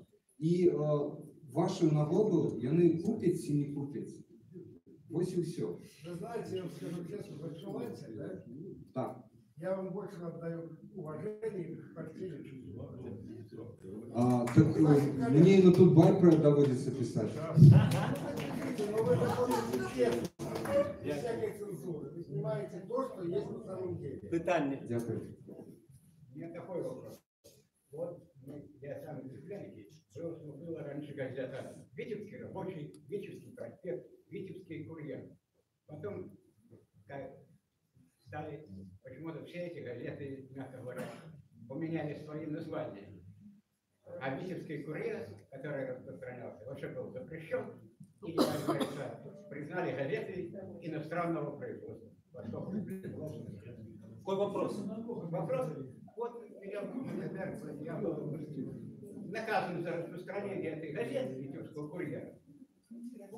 Я сам был неким чином дотычны до створения.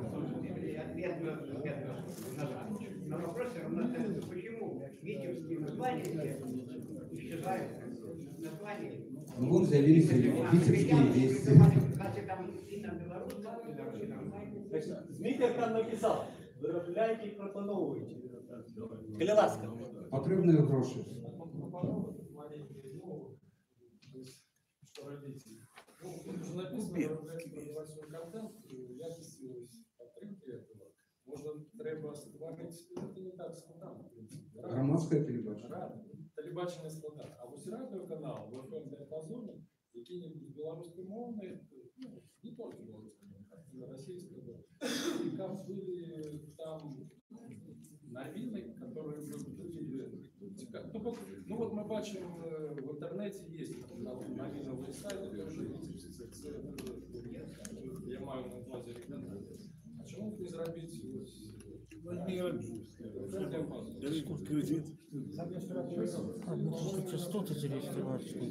Я думаю, надо створать. То есть треба створать, и чим больше, тим легче. И я думаю... А ви ведаєте, як це зробити? Ну так, коли ласка, ваші пропанови, і давайте розмовляти. Коли ласка. Меня 22 года предлагаю всем избавиться от этой пропаганды и смотреть только в интернете только то, что вас интересует. Это круто. Мы можем позбавиться, вот тут сколько человек, да? Але тая маса, які глядять, будує своє життя на серіалах і так далі, вона не позбавиться. Так, это крутая пропанова, на самом деле. Выкидываем телевизор, и все. Тут питання таке, як закидувати людей, які там на вулиці, кабінети зробили. То, что мы тут можем домовиться, это может быть. А вот нам же треба как не 50 человек это зробили, а как зробили 500 тысяч. Это треба вот как як это Лукашенко. зробить, как они сгодились с этим? Лукашенко по телевизору повинен выступить и закликать народ выкинуть, позбавиться от телеприемников. Ирина, пожалуйста. На мой погляд, некая доля залежить и от нас. І коли ми будемо писати і пропонувати сайтам, які вже є для білоруської мови, писати не тільки, ну, грубо кажучи, заказ, але й писати про ті невеличкі дії, які здараються, в яким ми приймаємо уділ. И казать им, да, меня еще не зарезали, не посадили, я еще жива. То есть, если бы меня посадили и зарезали, написали, я ведаю. Але напишите, коли ласка, что я живу, чем я займаюся, я не лично про себе кажу. Шмат людей, які сидять у цьому залі, вони кожен день нечто роблять. Зверніться на нас увагу. И пишите не только то, что вот идет план, что там безработные. Это великая тема, важная тема. Але есть тема, когда кто-то не зробив 2 робочих місця. Або там выступил за некие там непорядки в Украине на своей улице, в своем доме. И тогда читать будут в этой ресурсы не только такие, как мы, но больше уважливые для політичних неких колебаний, але і люди, які познають свій двор, познають свою вулицю, і так само будуть казати, що тут, на цьому ресурсі, такі ж люди, як і ми. Все, дякую. А на самой справі, дякую, Змія. Ще питання були? Ну, вот то, что сказал Змитер, и то, что вы все... Да. Давайте я завершу свою фразу и там... Две зауваги литерально на негатив. Да, Кирилас. Значит, я буду одно слово подкреслить. Говорится про гледження не партийної, не опозиційної, а скільки гледження отстоювання інтересів білоруської державності як такої. І тут я хотів би означити наступне, що шмат що мусить розглядатися не так, як ми це бачимо, на підставі тільки нашого досвіду, але ще й на підставі досвіду сусідньої країни, яка пережила великою біду. Це Україна. І тому, наприклад, ті ресурси інформаційні, які відстоюють інтереси тут, давайте не будемо перекладати, руського міра, вони не є інформаційними ресурсами, як показала України, вони не є інформаційними ресурсами, вони не є дискусійними пропагандистами. Вони утилітарні, сродок консолидации отповедных, скажем так, громадских сил на период специального, на час специального периода. Их функция чисто функциональная, это не информация, это народ не выражение погляда. И они вот пока что існують і набирають аудиторію на вельми специфічні методи. І тому до їх от ставиться як до, скажем так, повноватосного партнера для дискусії, вот які можуть бути дискусії на тему держави. А другое, що переносить, до речі, великий дякую тобі, Дмитрий, що ти закранув це. Друге питання мови. А українці на цьому жарко кличі, і тому вони зараз і вельми інтенсивно підвищають україномовний контент. Там останнім часом зовсім це саме, там ще не 95%. 98, да. Урочищі психологічної війни. А зараз російські медіа функціонують вже в режимі не пропаганди, а психологічної війни. А мова становиться маркером, означенням, які, як у самоліті, да? Там, де є система обозначення свой-чужий. И еще один фактор, это то, что вот простое, что украинцы напереди нас, и мы еще до этого, допускали российскую мову в якости, ну, скажем так, срока зношенного и срока працы с насильництвом, срока зношенного народу. Отрималося так, що эта российская мова, и звикли до її, стали одним каналом для поступления в мозги наших сограждан разбуральной информации. То есть, скажем так, разбурального контента, потому что это уже не информация.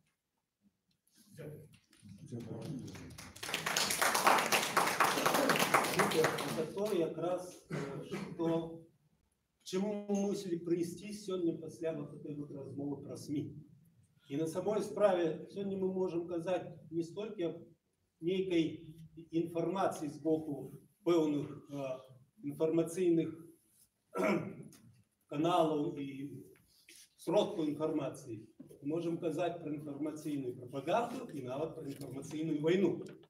Тому що інформаційна війна – це, як би так сказати, перші кроки, а після її приходять вже інші.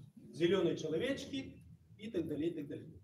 І тому ми сьогодні поставили от у рамках нашої конференції поставили вот это питання. Воно вельми важно. І я думаю, що от треба починати з себе. Сьогодні у нашій залі люди, які є патріоти, і не просто патріоти Білорусі, а люди, які хочуть боротися, змагатися за Білорусь. Ось. Но все равно еще не переступили первый крок, не стали размовлять на Беларуси. Давайте почните с этого. Ирина 3-4 года размовляла только по-российски. Зараз я просто рада тебе чуть. Я древно размовляю по-белорусски, Олег. Я рада чуть, что ты так добро уже, так сказать, говоришь по-белорусски. Дякую. Что вы хотите, вопрос или... Нет, я хочу ответ. Сказать, что коли мы будем до своих относиться так вот, якобы я. Вот только что прошло 70-летие великого поэта Беларуси Евгения Янича. Я ее называю Богдановичу Спадницу. Это на самой справе так. А лишь скажите, где было отзначено вот такое великое, так сказать, Дякую, ви праві. Ви праві. а нигде, вот у нашей библиотеке, ну, была некая выстава, ну, я там нечто написал. Вот. Ну, коли вы позволите, я вот зачитаю вам два вірша. Пробачте, Іриночка, Зябри, у нас будет часто нашей конференции на выступе, и мы обов'язково послушаем ваши верши, потому что, но зараз у нас по регламенту наступний виступ. Ну, добре. Дякую. Итак, давайте мы трохи уже так сказать, може ще одного? Да, давайте так, ще одного виступовця ми послухаємо і зробимо перепинок. Один великий политик белорусский сучасный недавно в своем выступе сказал: Могилев и Витебск — это русские города. Гомель? Не, Гомель Украина. Он Гомель это сказал. А может и Гомель так само. Так, ну, так давайте мы все-таки поразважаем и поговорим. Те русские это города, белорусские это города. Хотя Дмитрий Казакевич уже сам, так сказать, вызначился. Он сказал, что я скажу про белорусский город Витебск. Про белорусский город Витебск мы попросили поразважать Ігоря Тишкіна, человека, який вельми много влучав город. Я вам уже з самого початку казав, який вже 30 років активно працює у речищі білоруськості. Награждення Ігор називається Кайлас.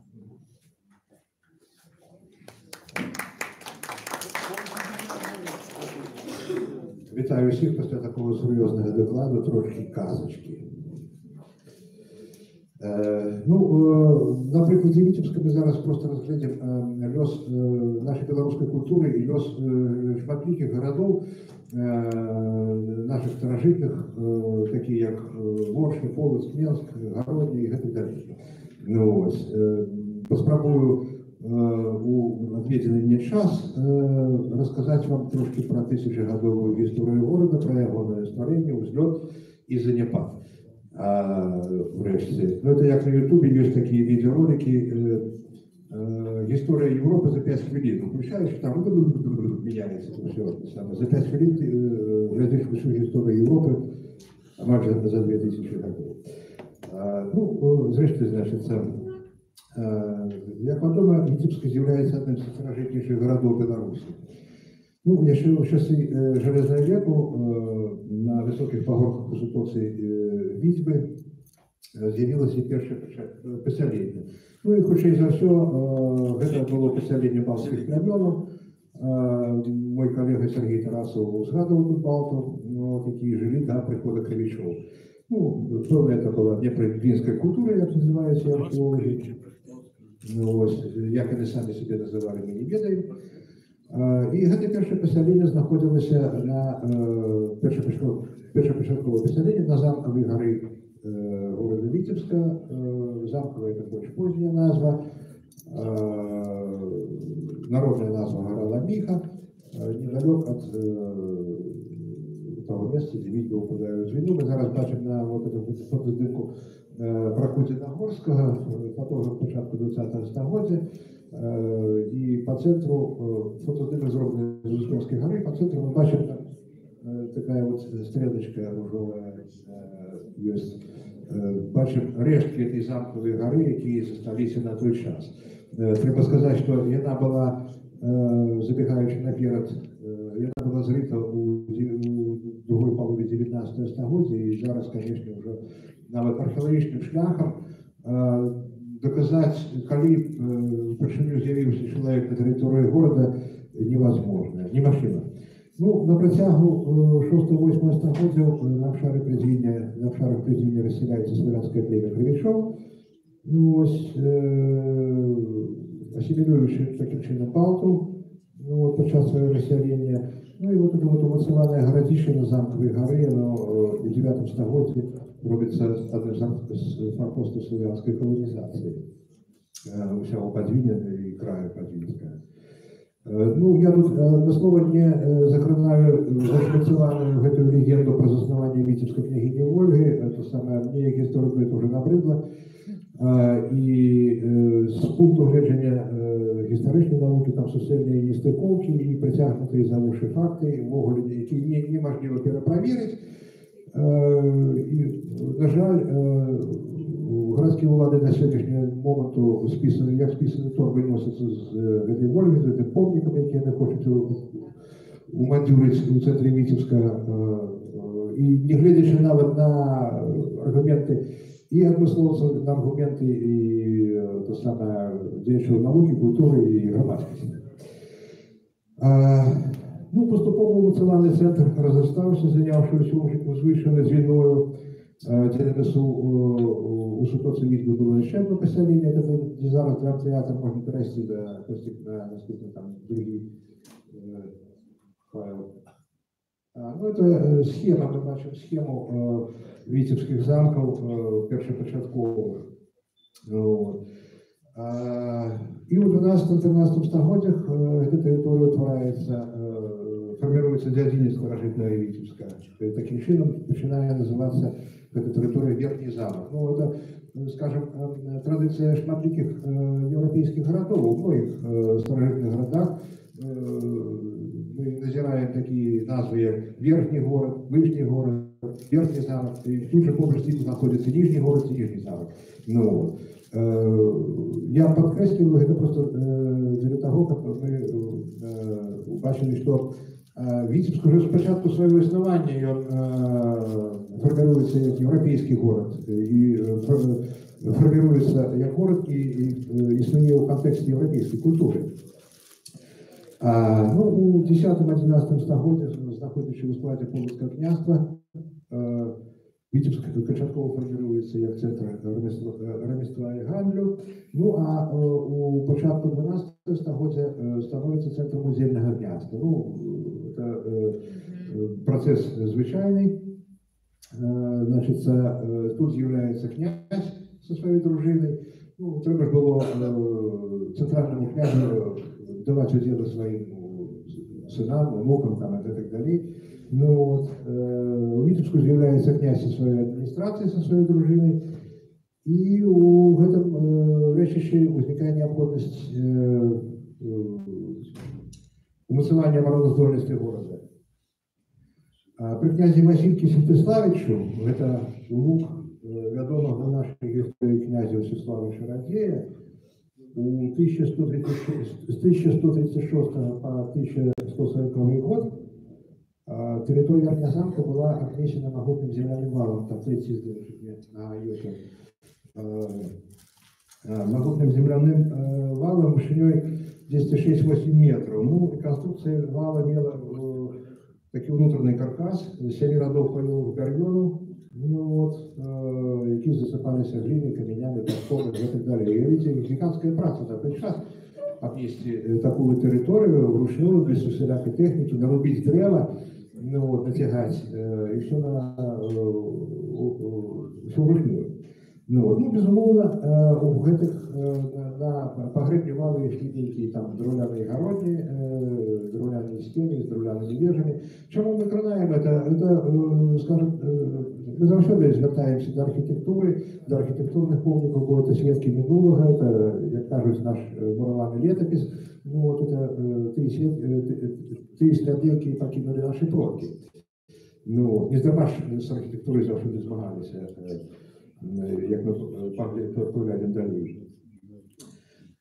Ну, і я згадував Нижній замок, який сьогодні прилягав до Нижнього замку, до Верхнього замку. Ну, вот это Дольний замок. І на той час, у 12 стагоддзі, хутчэй за все, був обнесений таким драўляным страховым. Што тычыцца архітэктурных збудаванняў, у гэты ж час, у 12 стагоддзі з'яўляюцца і першыя мураваныя будынкі ў горадзе, тогочасным городе. По-перше, это церква Святого Михаила на Замкавой горы. Можно там доступно здымачек, есть то самое. Ну, мы не ведаем и выгляд, есть приблизные реконструкции, но это, хутчэй за ўсё, як мяркуе даследчык Верхнезамского Витебского археолог, выдатны археолог белорусский Лявон Каледзінскі. Это патрональный храм, видать, для князя и его оточения. Ну и на Нижнем замку будуется для всего остального люду Добровещенская церква. Ну, вот, як даследчики мяркуюць у тэхніцы Балканского провинційного дойлідства, і Сергей Тарасов згадував Македонію, ну, вот, видать, оттуда ноги растут. Ну, вот. Значит, наступний буйний етап у формуванні города зв'язаний з тим часом, коли Витебск увійшов у склад Великого князства Литовського. Ну, відомо з історії, у 1318 році Витебський удельний князь Ярослав Васильевич удає свою одну дочку Марію за сина великого князя Литовського Гедеміна, за Альгерда. Ну, праз 2 годы Ярослав помирає, і Альгерд на правах спадщини його долучає Витебські землі, Витебське князство до держави свого батьки. Ну, от, і з того часу городу надається роля. Тому Альгерд на початку 30-х годів 14 століття починає зведення нових каменних умацувань Витебських замків. І це було завершено під наглядом його другої жінки Уляни Тверської, як свідчить летописи, у 1351 році. Він просто займався державними справами, видать, Альгерд, і неодночі ходив на Москву, там, то саме діли свою групу у вороти Кремля. Ну, а Ульяну посадив тут, як вона назирала, вже керувала могутною будовою. Ну, летопись так і зафіксувала, як у летописі написано, замок Витебський і вежу змурувала Ульяне княгиня, і муром вокруг обвела з башнями винесенными і вежами. Ну, треба сказать, что на этот час мурованными стенами был обнесен весь старожитный город на тот час, окромя, значит, посаду, это и верхний, и нижний замок, это доказано археологическим шляхом. Стены замкової вежі були викладені з валунного каменем, ну, якого і зараз багато в околицях Витебська. Таким чином, опрацьованы зусім пакуль натуральнымі воднымі перашкодамі, замкі горада на доўгія гады робяцца моцным фарпостам на ўсходнім нажыве княства Літоўска. Ну і таксама, безумоўна, забяспечвае надзейнае сховішча гараджанам у час небяспекі. У комплекс верхняга замка ўваходзілі каменныя палаты Альгерда, узведзеныя ў той жа час на замкавай гары. Ну, па ўсім відаць, тут у гэтых палатах і жыла, знаходзілася княгіня Ульяна, і тут можна такі самы факт згадаць, што хутчэй за ўсё, што тут же на верхнім замку нарадзіўся і адзін з сыновей Альгерда, Егайло, які ў наступным стане каралём Польшы, заснавальнікам дынастыі Гелонаў, і які дасі жыццё адной з найстарэйшых навучальных устаноў Еўропы і Гелонскага універсітэту ў Кракаве. Ён нарадзіўся ў Віцебску. Але чамусьці мы гэты факт апускаем заўсёды, як бы там не было. Ну, віцебскія замкі, яны, значыцца, яшчэ той довод, што аргумент бок того, что и Нижний замок таксама быў абнесены мураванай сцяной, то даже про тое, што ў 1396 годзе падчас міжусобнай барацьбы паміж Альгердавічамі і Кістутавічамі Вітаўту прыйшлося браць Віцебскі. Ён спачатку узяў верх Нижні замак. Яму прыйшлося ўзяць Нижні замак, што ён быў мураваны. І пасля ўжо некалькі тыдняў ён бамбіў з гарматаў ад Дабравечнай царквы, спрабаваў узяць замак верхні. Ну, але то самае, віцебляне ўжо змушаны доўгай аблогай не здалі горад.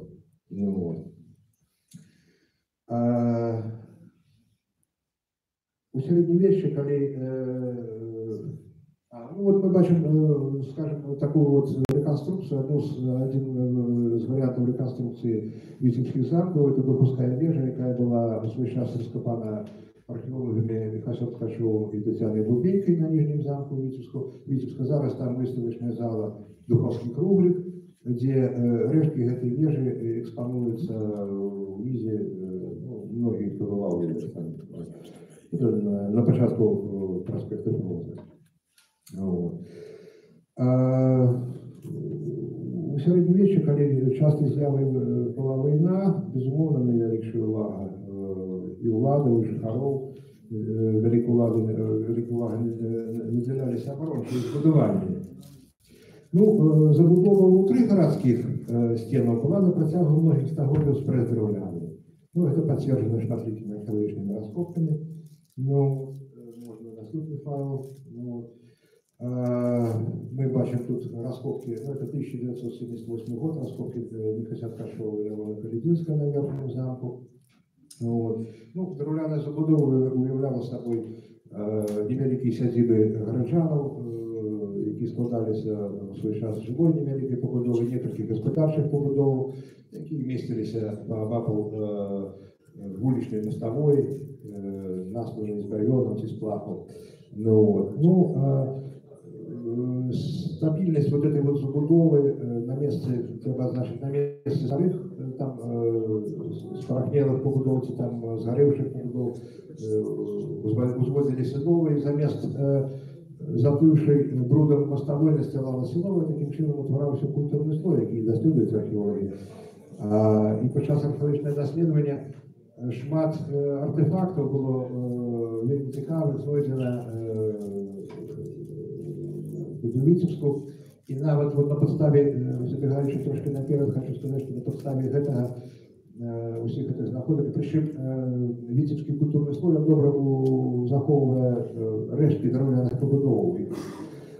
Було вирішено законсервувати. У 80-му році навіть Совет Міністрів прийняв постанову створення у Віцебського археологічного музею. І почало це все реалізовуватися навіть над розкопом, який ми зараз бачили на попередньому знімку, був зведений такий часовий навіс. Ну, але ж з тягом часу городські влади так саме упиралися руками, ногами, рогами, усіми правдами і неправдами. Їм, саме як кобилі п'ятого нога, був археологічний музей.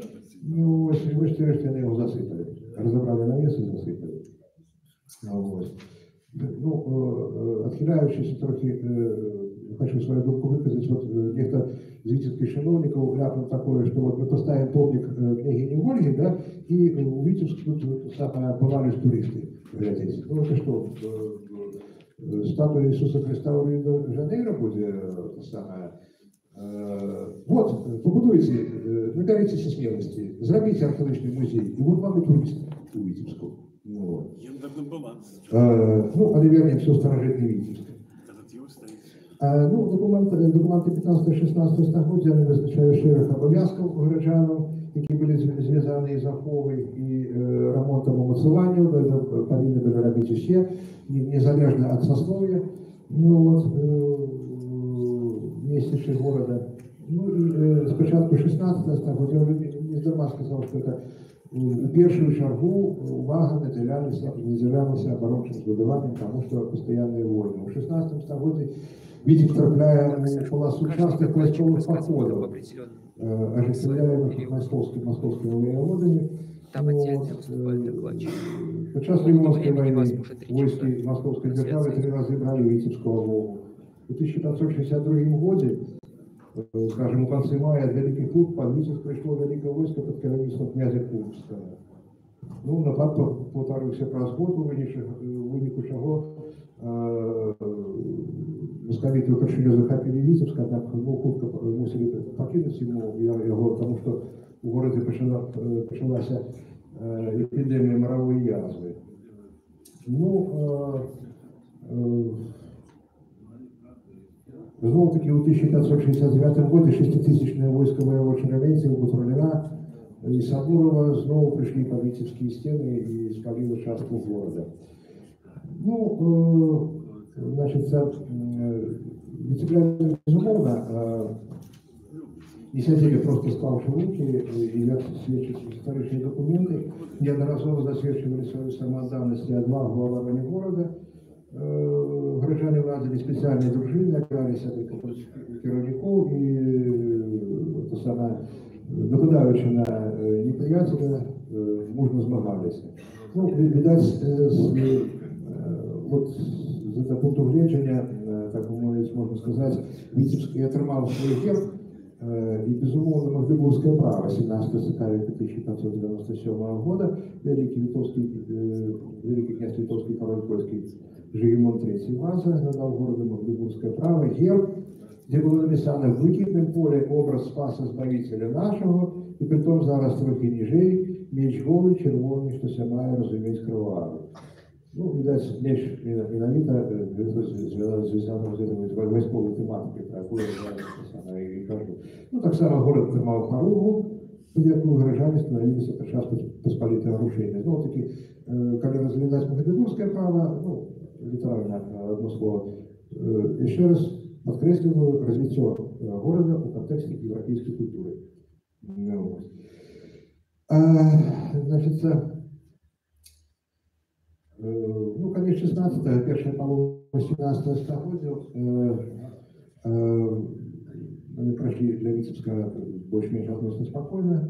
И городский магистрат отримав можливість накерувати значну частку сроків на обновление замков.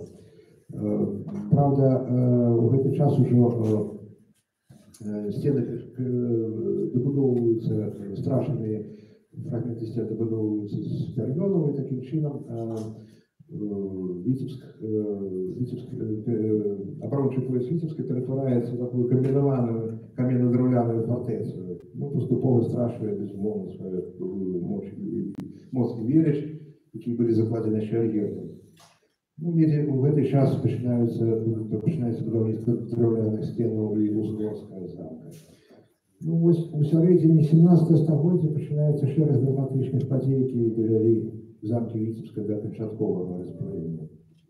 Напередодні війни з Московією, треба сказати, Сейм Речі Посполитої прийняв особе рішення відносно оборони Витебска, яке відіграло значну роль в забезпеченні усходньої межі держави.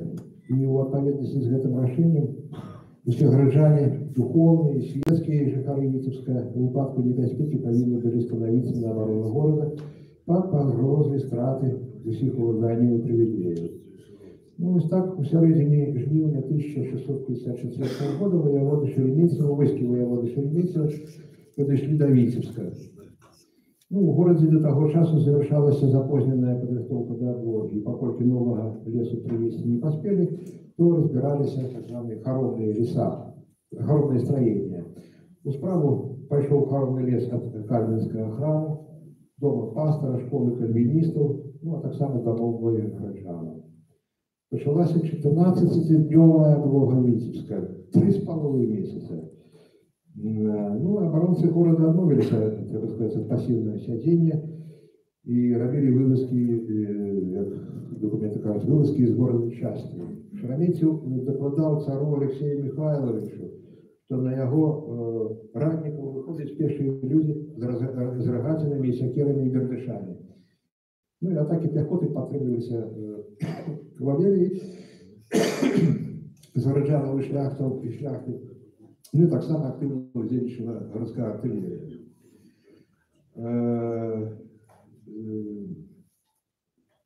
Ну, витебляне сподівалися одночасно допомогу, тягнули час. І вони вилучили просто пункти, на підставі яких могли вести розмову про здачу замку. И в той час Шереметьев доносил цару: «Витебский государь, сидельцы про сдачу города нам, холопам твоим, отказали, а приступать без твоего государева указа не смеем. А для зажига у нас, холопы твои, приготовленные вазы с соломой и смоляными дровами, и бочки смоляные. И зажигу некоторыми мерами не уметь, потому что в день и в ночь беспрестанные дожди». Ну, древнее наборы Витебска допомагало ему это самое. Ну, врешті-решт, московити вирішили активізувати облогу. Над городом загадали промышлять всякими промыслы, накрепко из верхового наряда снарядами стрелять и город зажигать, хотя отыскав худые места, и на эти места велено приступать. У конца костричника 1654 года под Витебской оперативной новые московские полки міжоземного строю и огульная колькость войсков, яким супростоял 3000-й гарнизон Витебский, досягнула 20 тысяч. Ну, у обложення Витебського, безумовно, за такий час почався голод, від якого померло шмат народу. Ну, многі витебляне зрешті перейшли в московське військо і присягнули на вірність московському цару. І тільки 22 листопада після жорсткого штурму город був взятий. Може, тоді саме народилася ось ця примовка така відома з фольклору. Тата, син каже: тата, чорт у окно лізе. Дарма, синка, дарма, а ви не москаль. Вот отбивались, но все лезли и лезли. Ну, до 1667 года Витебск находится под оккупацией московской державы тогда. Ну и за этот час цалком меняется обличие замка.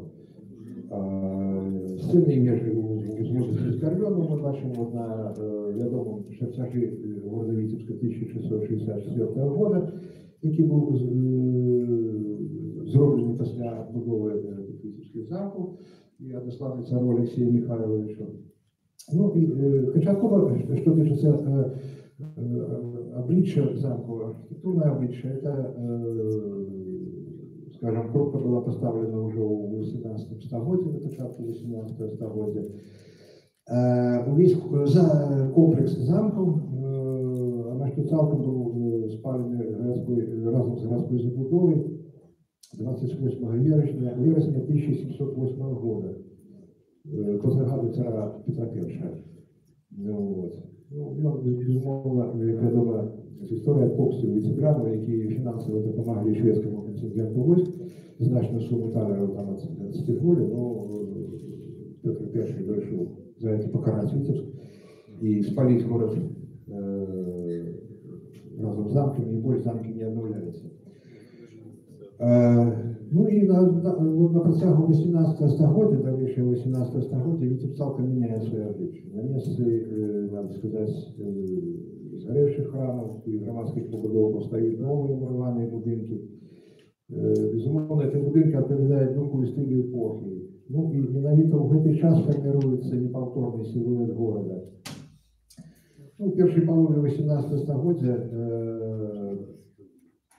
у цэнтры горада паўстае комплекс езуіцкая калегія. Ну, вот мы бачим тут панораму, это реконструкция, такая гравюрка, самая.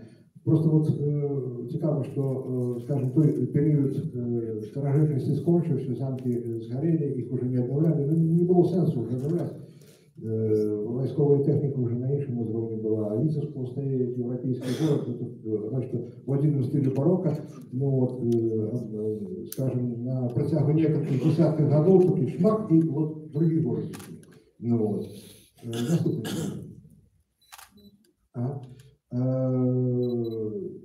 Вот у першій половині 18 століття починається будівництво комплексу єзуїтської колегії у самому центрі міста разом з костелом Святого Юзефа. Ми бачимо його зараз на фотознімку, який зроблений з вежі ратуші.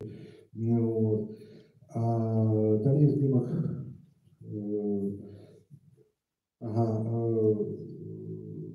У середині 18 століття формируется комплекс архитектурный ансамбль рынковой площади. Значит, здесь в 50-е годы у стиле барокко будуется Бернардинский кляштер и костел Святого Антония. Вот мы бачим его сборку. Архитектором якого был Иосиф Фонтана. Можно далее. И у заходней части у 1772 году у заходней части рынковой площади повстає, завершається будівництво Уніанської соборної катедральної у Воскресенській ринковій церкві, вирішені так само в стилі Віленського барокко. Ну і наступний знімок можна. І, значить, от ободу цих храмів був наповнено тягнулися гандлові ряди. І у 1775 році значит, этот ансамбль рынка завершается возведением ратуши. Ну, безумовно, это не год основания ратуши, это год скончания будівництва мураваної ратуши, 1775 год, вот мы бачим этот ансамбль. Ну и одночасово, наступний знімок, одночасово діяв той час, вот, до речі, это вигляд от ратуши, вот мы бачим городський ринок 18 століття на акварелі Юзефа Пешки. Ну, відомий знімок, хто займається історією, архітектурою. Зліва ми бачимо костел Антонія і поблизу Гандлової ради, і справа Воскресенська церква ринка, Гандлової ради. Це городський ринок. Я не знаю, чому, скажем, у многих європейських городах зараз старе місто, старий ринок існують у центрах історичних городів, а от нашим захотели назвать это Воскресенская площадь. Вот. Хотя исторично ось він ринок. Ну, наступний можна. І так само у гэты же час будується ідзе будаўніцтва, повномасштабное будаўніцтва на Прашыцінскай гары. Уніанська-базилянська кляштара, які уключав собою будинки, монастырский будинок і соборную церкву, як вона називалася, у ім'я Успіння Святої Богородиці і святого покутника Єзефата. Видите, протягивалось это будівництво с 1743 по 1785 год. 40 годов будовали. Зловский, это архитектор Иосиф Фонтана, до речи, по, значит, это реально что похоже. По доследованиям одной литовской доследчицы, Фонтана, оказывается, он стал и жил у Витебску. И он перехоплил все заказы от администрации. Тому, скажем, костел Антония ён проектовал, и вот Базилянский гэты кляштер ён будовал.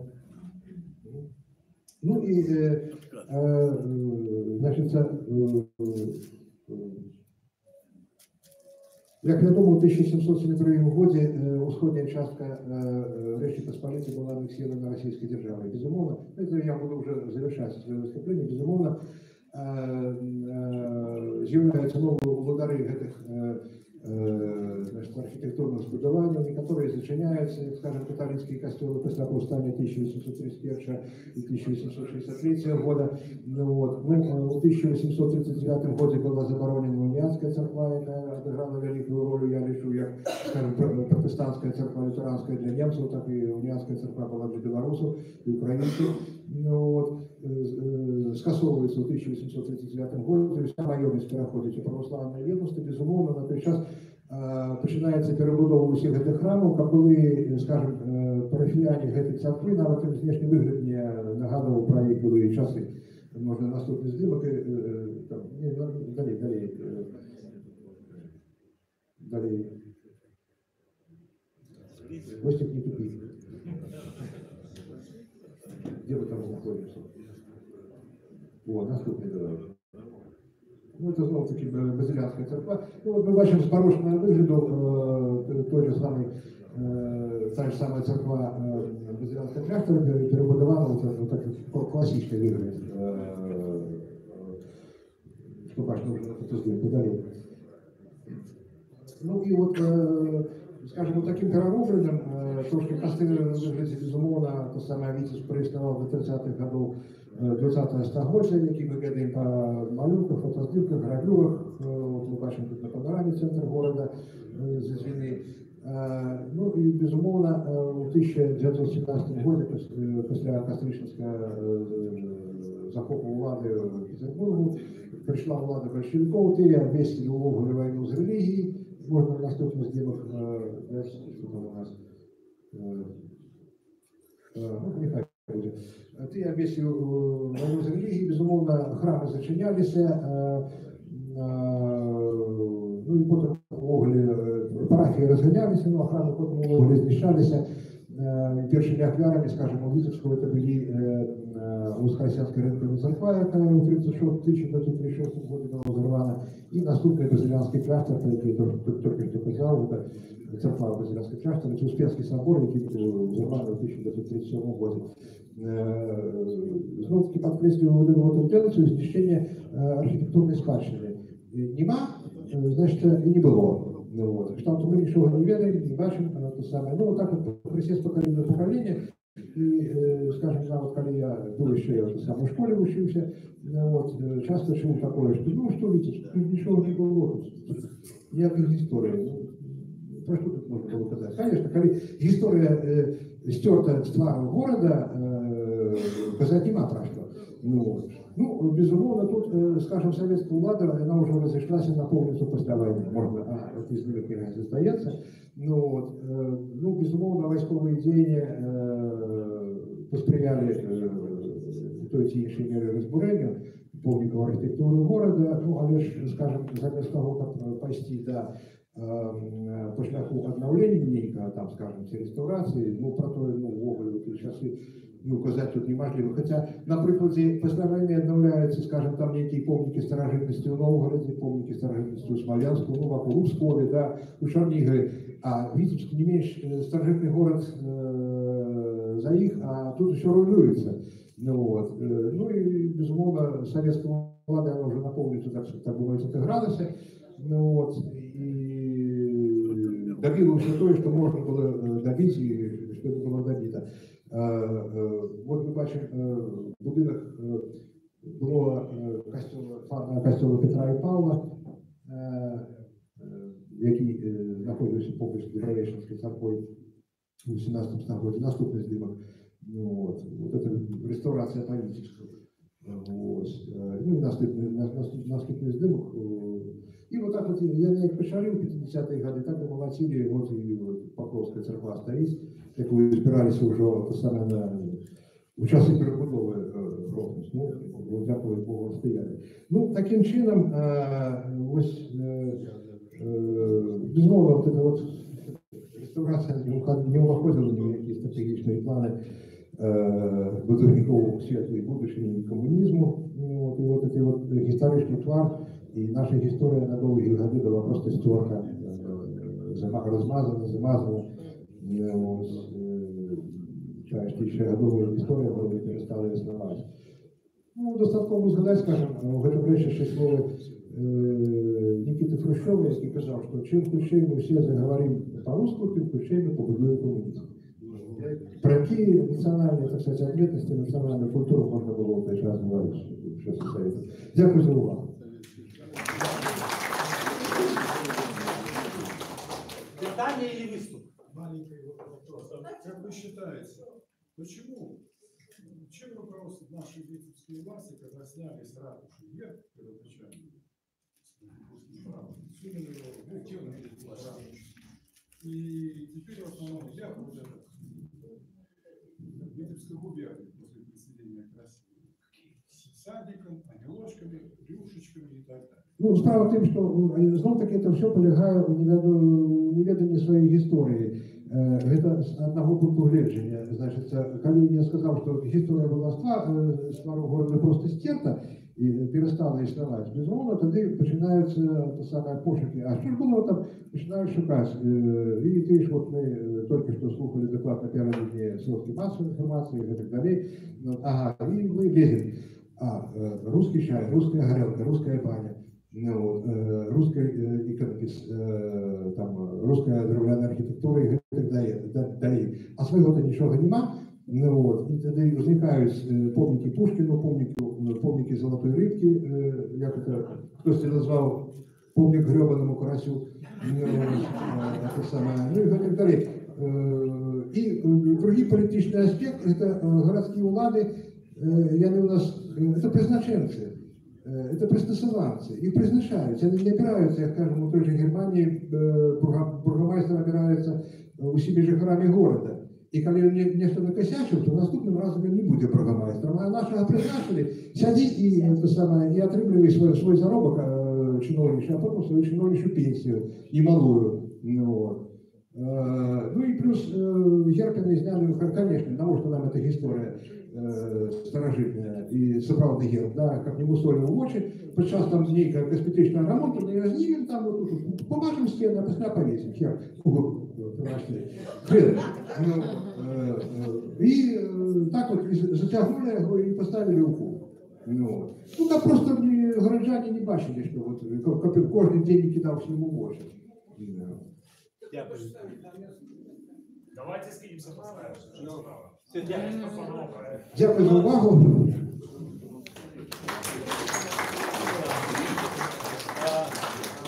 Шановні сябри, по-перше, ми вітаємо Андрія Ляховича, який приїхав з ним.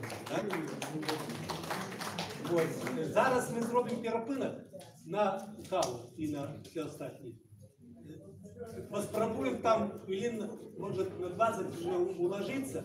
Почекайте, хвилинку. Валентин. І може ми по програмі трохи зробимо апгрейд. Вот. Ми після перепинку послухаємо Андрія. А коли не супроть Ігор і Михась, тоді після його ви будете. Или вы хочете, как мы, так сказать, строго шли по программе? Добре. Почекайте. Шановний Сергій, Бога, я розумію. Так, Леонід.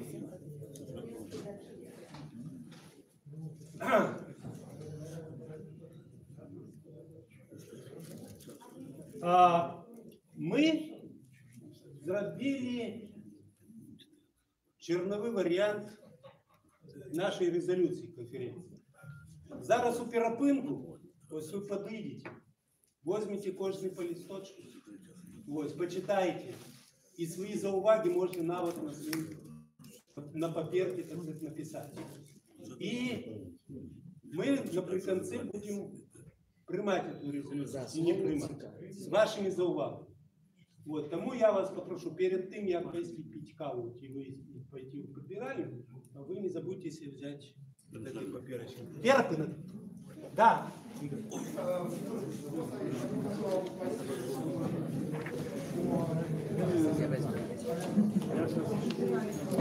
Так, ну что, народ, сейчас пока перерыв, кофе, пауза.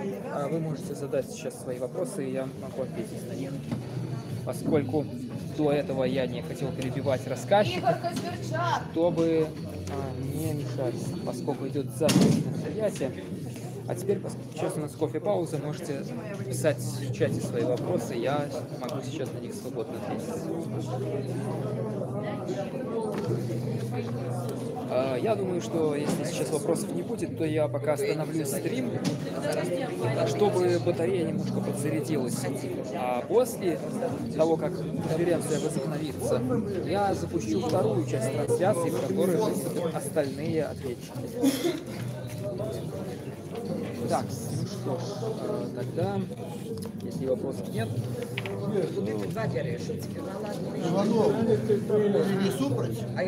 Тогда первая часть стрима заканчивается. Когда стрим возобновится, я запущу трансляцию. Следите за каналом. Дальше будет продолжение. Я сегодня сижу, я пошел до отката. Перерыв на паузу. Я пойду там похлебаю. Не отходите далеко. Когда возобновится мероприятие, я запущу стрим снова. Смотрите за каналом. Так.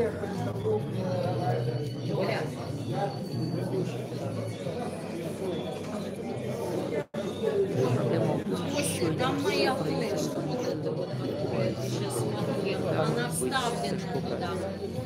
Так, хорошо, я останавливаю этот стрим. Конечно.